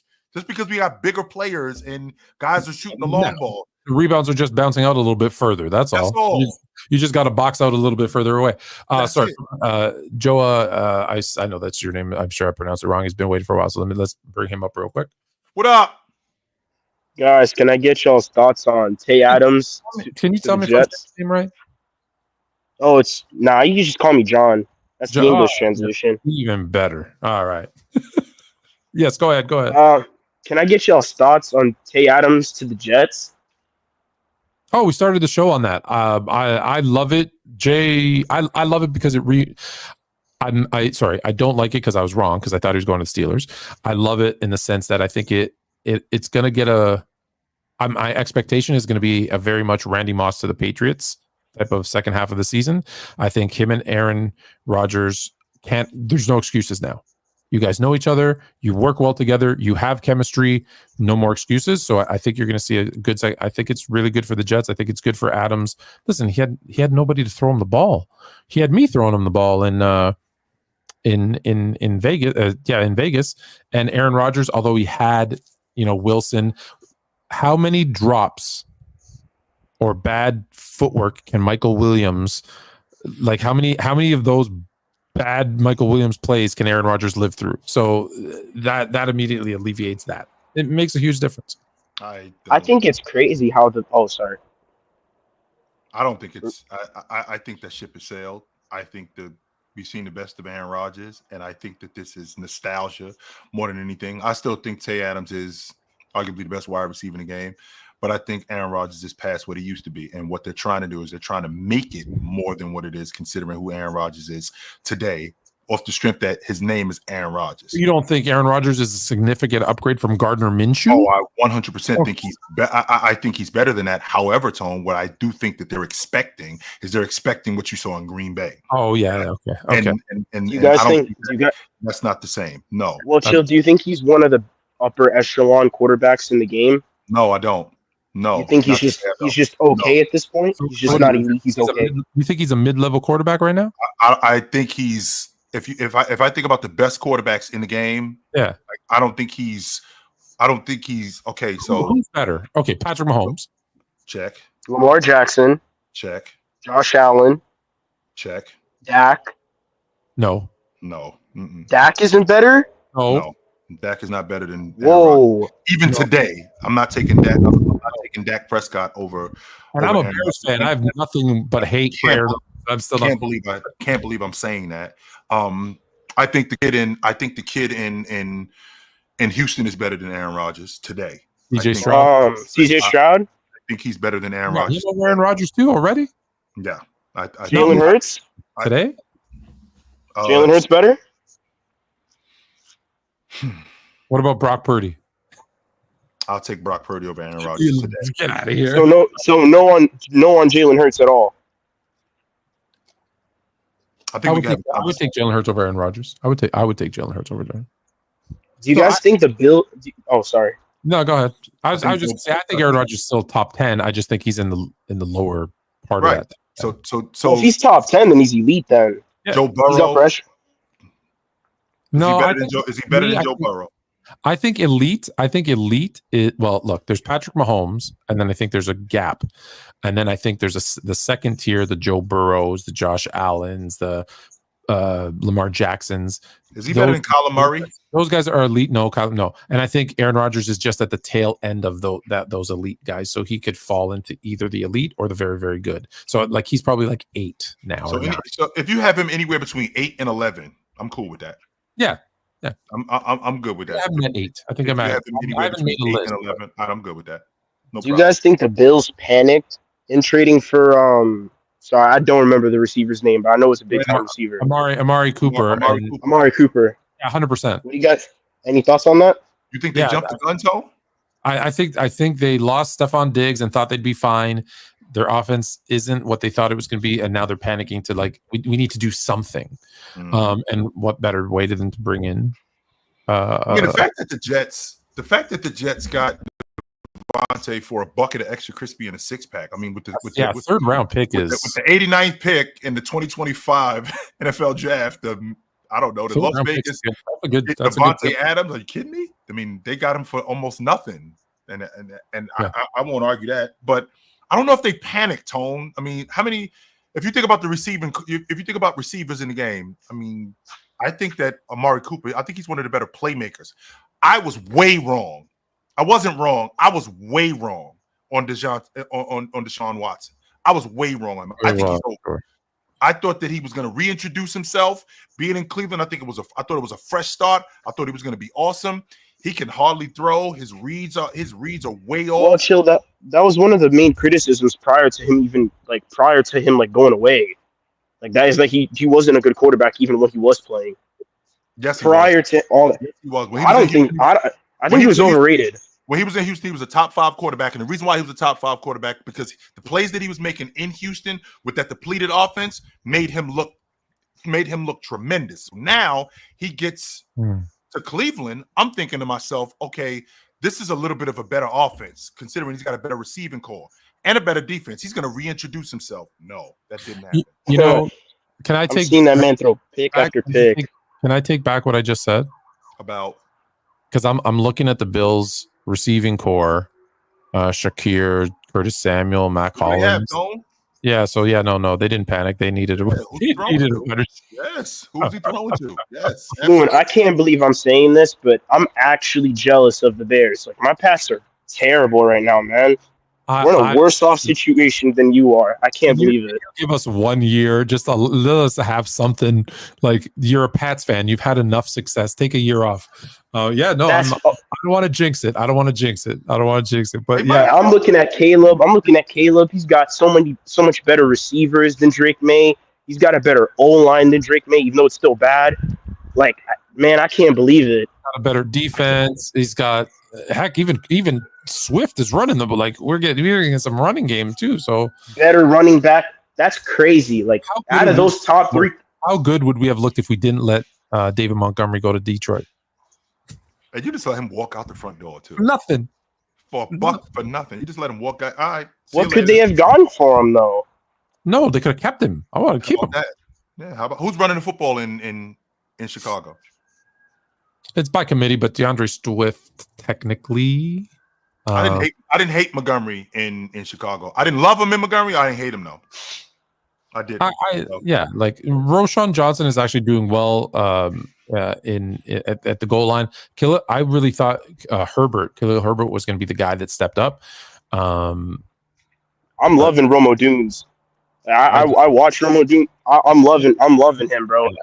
Like, you guys are lucky. I got to sit here and watch Kendrick Bourne as a receiver for the Pats. I'm like, it's terrible. I don't want to hear nothing from you Pat fans. Nothing. How? I don't want to hear a word out of you.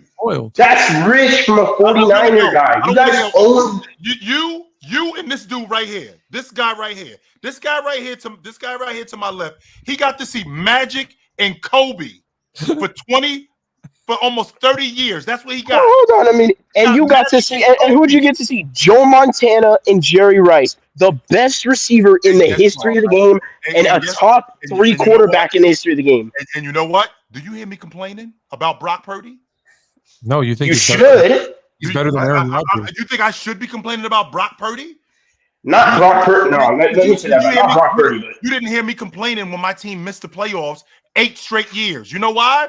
Because like you spoiled brat, and this nut right here, and this nut next to me, this other spoiled rotten. I can't believe I'm actually having this conversation. I am not a violent man, but if you told me that I could have Tom Brady for 20 years, I would be down to break a leg for that. You can. Oh wait, chill. You got to see Joe Montana. That's crazy. Shouldn't you also be spoiled though? Because you got to see Joe Montana. No, I'm not spoiled. In his prime. The difference between me and you. I'm upset though because I heard now just came out, which I thought at the time, but now it's official. The Bears had a shot at Tom Brady when he went to Tampa Bay. Oh God! The difference between me and you two guys is I'm actually grateful. I got to sit next to a dude every week who had Kobe Bryant and Magic and Jabbar for 30 years, and he's still complaining. I had more than that. So wait, am I also spoiled? Was I also spoiled? You are spoiled. You had Randy Moss. Yeah, and you had Jerry Rice. And you don't hear me complaining, do you? Well, you should have. We got 8 straight seasons. 8 straight seasons missing the postseason. Not only did I have Jerry Rice, I had Terrell Owens too. Yeah, Terrell Owens too. In that 49er system, man. You had Deion for a minute. You don't hear me complaining. And you know why you don't hear me complaining? It's called being grateful. Unlike you two spoiled, rotten kids that I got to listen to.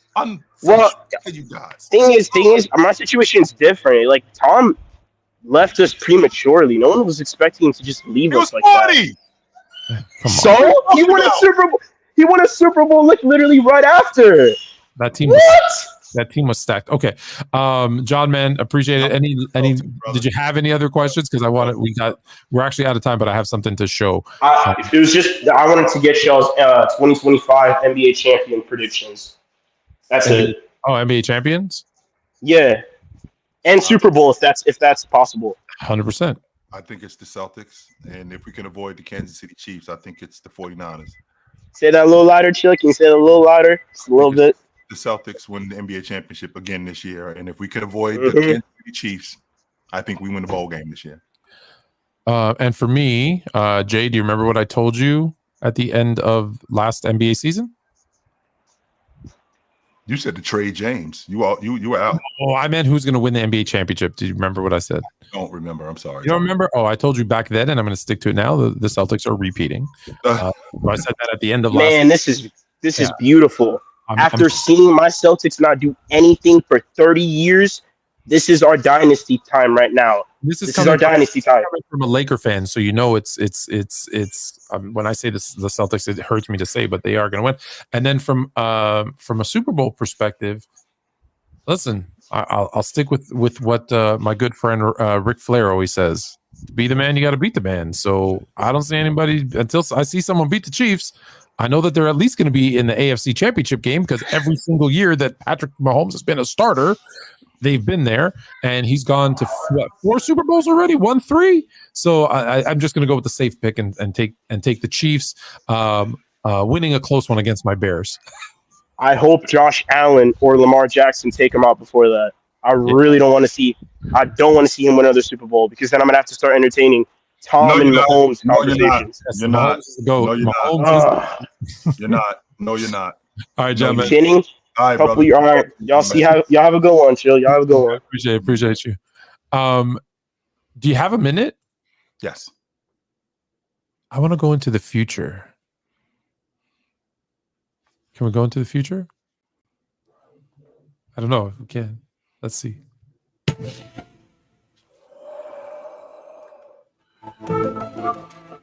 Can we go to the future? Packed up those 2 peach baskets. Well, the doctor wouldn't recognize the game tonight, but let's project ahead towards still a different century, the year 2020. Pat O'Brien tells us what the NBA will be like. So this was done in 1988. Have you seen this? Have you seen it? I think I sent this to you, Tom. So okay, but we didn't talk about it. So let's just go through real quick.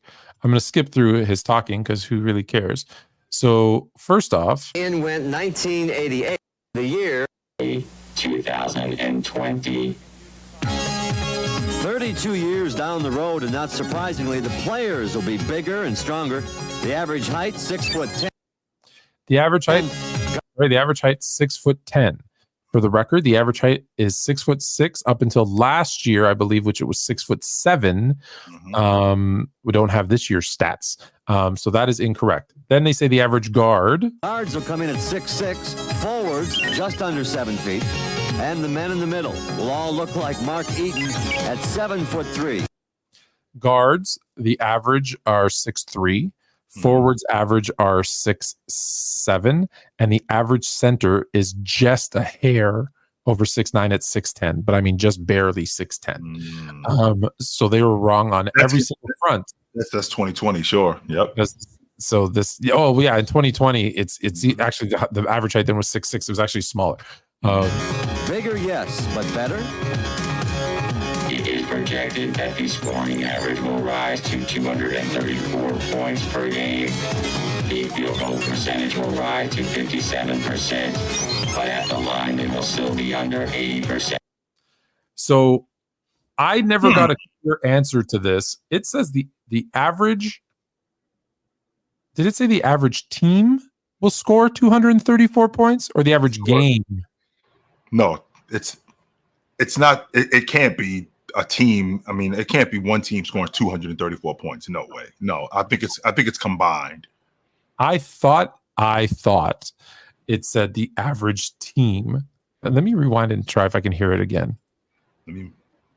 Let's be quiet and listen. It is projected that the scoring average will rise to 234. Yes, but better? It is projected that the scoring average will rise to 234 points per game. The scoring average. He didn't say specific teams. He just said the scoring average. So I'm guessing. Average. So I'm guessing that like teams combined, and I think that's about right. Yeah, I think we're getting about 115, 118 a game on average. We're getting 114, so the average was 228. So pretty close on that one. Pretty close. Right. On that one. We're at 228, so they were pretty close.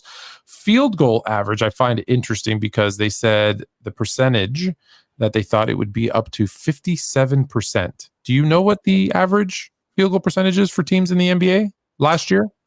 I'm going to say under 50. 47.4. Mm-hmm. They're off by 10%. Now, what they didn't know back in 1988 was that we would go from, and let me give you the number because I want it to be accurate. In 1988, the average team shot 5 3-pointers per game. As opposed to 2020, Tone? As opposed to 20 last year, which I'm using last year's number, 35 per game. So 35 times, six times. I'm sorry, six times. Yes. At 36%, that's part of the reason the scoring, the field goal percentage, because 2-point percentages, they're actually, I guess they're pretty close. I don't even know if I have that number. But if it's 47, yeah, it's probably close. It's probably close to 54% from 2. And then free throws, not pretty accurate, 79. And last year was 78.4. So around 79. Okay, I can get with that. Not that crazy. And let me hold on 1 second here, because this is very incorrect. Can you read that or no? Yes, it says now all the players are taller, but the point guard can no longer dribble or pass, and the big can't rebound. Okay, that's just not true. Everything in that statement, Jung-un, was incorrect. Still have the limitations of trying to plop the ball in the basket from a distance. There's going to be a limit well before 100% in how far things can keep improving. The new modern city game will definitely have a new look in the year 2020. For one, the court will change. The lanes will get wider, after all the players are. And to add some additional excitement, the three-point line now becomes a four-point line. 2, 1, aim for 4. It's good! And, oh yes, as you guessed, the hoop will go from 10 to 11 feet, and there will be a new stat. So the key is interesting. The key, do you think they should widen the key? No, because they have it. The European is that with the FIBA with the FIBA. I mean, the game is already. They've already pushed the big man further away from the basket as it is, Tone. So in terms of widening the lane, I mean, how much further are you going to push the big man out? You already pushed him away from. He already plays far away from the basket as it is. Turned him into a 3-point shooter. Now is what you've done. You've already done that. So I've been telling you the lane. I told you the 4-point line's coming. You did tell me that. Yes, you did. It's coming. I'm fighting you on it, Tone, because I don't think we're going to see a 4-point line. It just sounds like a gimmick. It just does. That's what they said about the 3-point line. Yeah, I understand, but here's the difference, Tone. I understood why the 3-point line was brought in later on. The 3-point line was brought in because, it was for the advantage of the small guy. That's why because it was exciting, yes. And it was working in the ABA. So there's already leagues that are bringing out the 4-point line. If people start to like it, now, okay, it's the Globetrotters, it's a Filipino league, but you add a couple more leagues doing it, you never know. There's teams that practice with it. There are teams that practice with it. Yeah. So let's finish off here. The shoes, those, I think Jordans, those came out like 5 years after this, anyways. Don't those look like some Jordans? Molded thermoplastic and the uniform temperature. The average and a new definition for spending money. For openers, your I like money. So listen to how crazy they thought this was going to be. Program will cost $30. It'll feature audio and video. The average. So the program's going to be $30 and have audio and visual. Still don't have that. No, that's Although I not think going they're $30. Ticket price $90, except in LA, where the floor seats will be over $1,000. The average seat will be $90, except in LA, where floor seats will be $1,000. Do you know what the average floor seat costs for a Laker game? I think a Laker game goes for like $3,500 on the floor. Try that courtside seats range from $12,000 to $75,000. Just to sit on the floor. So that $1,000, that times that by I'll take that $1,000. Yes, to sit on the floor at a Laker game. And you 1-year-olds, listen up. You could make some big bucks playing basketball. Big bucks. I guess it could be $25 million for a marginal player. And 25 million for a marginal player. So who's going to? I can see $100 million player. I don't know if the year 2020 is the year or the year 2030, but I don't think at that rate, no matter what the situation is, that you'll see very many long-term contracts at that price. Well, that's not true because. So who do you think is going to be the first $100 million player? Wemby? Because they're already at almost 70. Well, Anthony Davis, the last year of his contract, he makes $70 million. The last year of his deal, he's making $70 million. So it's not ridiculous to think that. I mean, if I'm not mistaken, Tone, De'Aaron Fox, if he makes the All-NBA team this year, he's eligible for a deal for $358 million. The last one. The National Basketball Association, NBA, will change to the International Basketball Association. And about this time of year in 2020, you'll see a very physical Eastern Conference. So let's take a look at the East. We've got Moscow, Frankfurt, Tel Aviv, Milan. Right now, the NBA champion is the world. The Western Conference champion, Western Conference is Barcelona, Sao Paulo, Brazil, Toronto. So they were right. Toronto did get a team. But look who represents the USA. Charlotte, no. The worst team in the league. And listen to what David Stern said, which I vehemently disagree with. Champion, perhaps the Lake champion. Very physical Eastern Conference. Right now, the NBA champion is the world champion. Right now, the NBA champion. This was in '88. The NBA champion is the world champion. Mm-hmm. That's not true. Yes, it is. Not in 1989. No, it's not. And even it was even less true in 1988. And I'll tell you why. Why? Were there any teams in 1988 outside of the nation of the United States as the National Basketball Association? No, there weren't. So if you are a national champion, how are you a world champion? You're not. Was there a huge influx of international players in the NBA in 1988? Not many, no. If you want to make that argument now, we can have that. I still disagree, but we can have the conversation. But back then, in 1988, remind me, did the USA even win Olympic gold? No, they did not. So how was the NBA champion the world champion? Because they did have the McDonald's Open during that time, and the world champion did go overseas and play in the McDonald's Open against the Euro League champion, against the Spanish League champion, against the Australian League champion. That was going on. And on top of that, the Denver Nuggets in 1988 beat the Olympic champion Yugoslavian national team, smoked them. They're still, but that's when they would have become the world champion, not when they won the NBA title. Sure. Do you see right? Because if they I do understand that. So they would have been after the McDonald's Open, then you become the world champion. But when you win the NBA, but there's the assumption that the NBA is the best league in the world. So you have to assume that if you win this, you're the best in the world. Yeah, well, it's the best in the world without question for now. Gotta be careful. For now, there's a league coming. Mm-hmm. And I've seen a lot of NBA teams lose to those international games. But anyway, perhaps to lay claim to that title in the year 2020, the NBA champion will have to play the other best teams in the world. And where will we be? So he says perhaps to lay that claim, they'd have to play the other best teams in the world. So what is this? Am I missing something? This McDonald's Open that you're talking about? Yeah, you don't remember when Bird and they played against Alba Berlin in Germany, and then in '95 when Houston was in it, when they played in '88. Yeah, in '88 they played Real Madrid.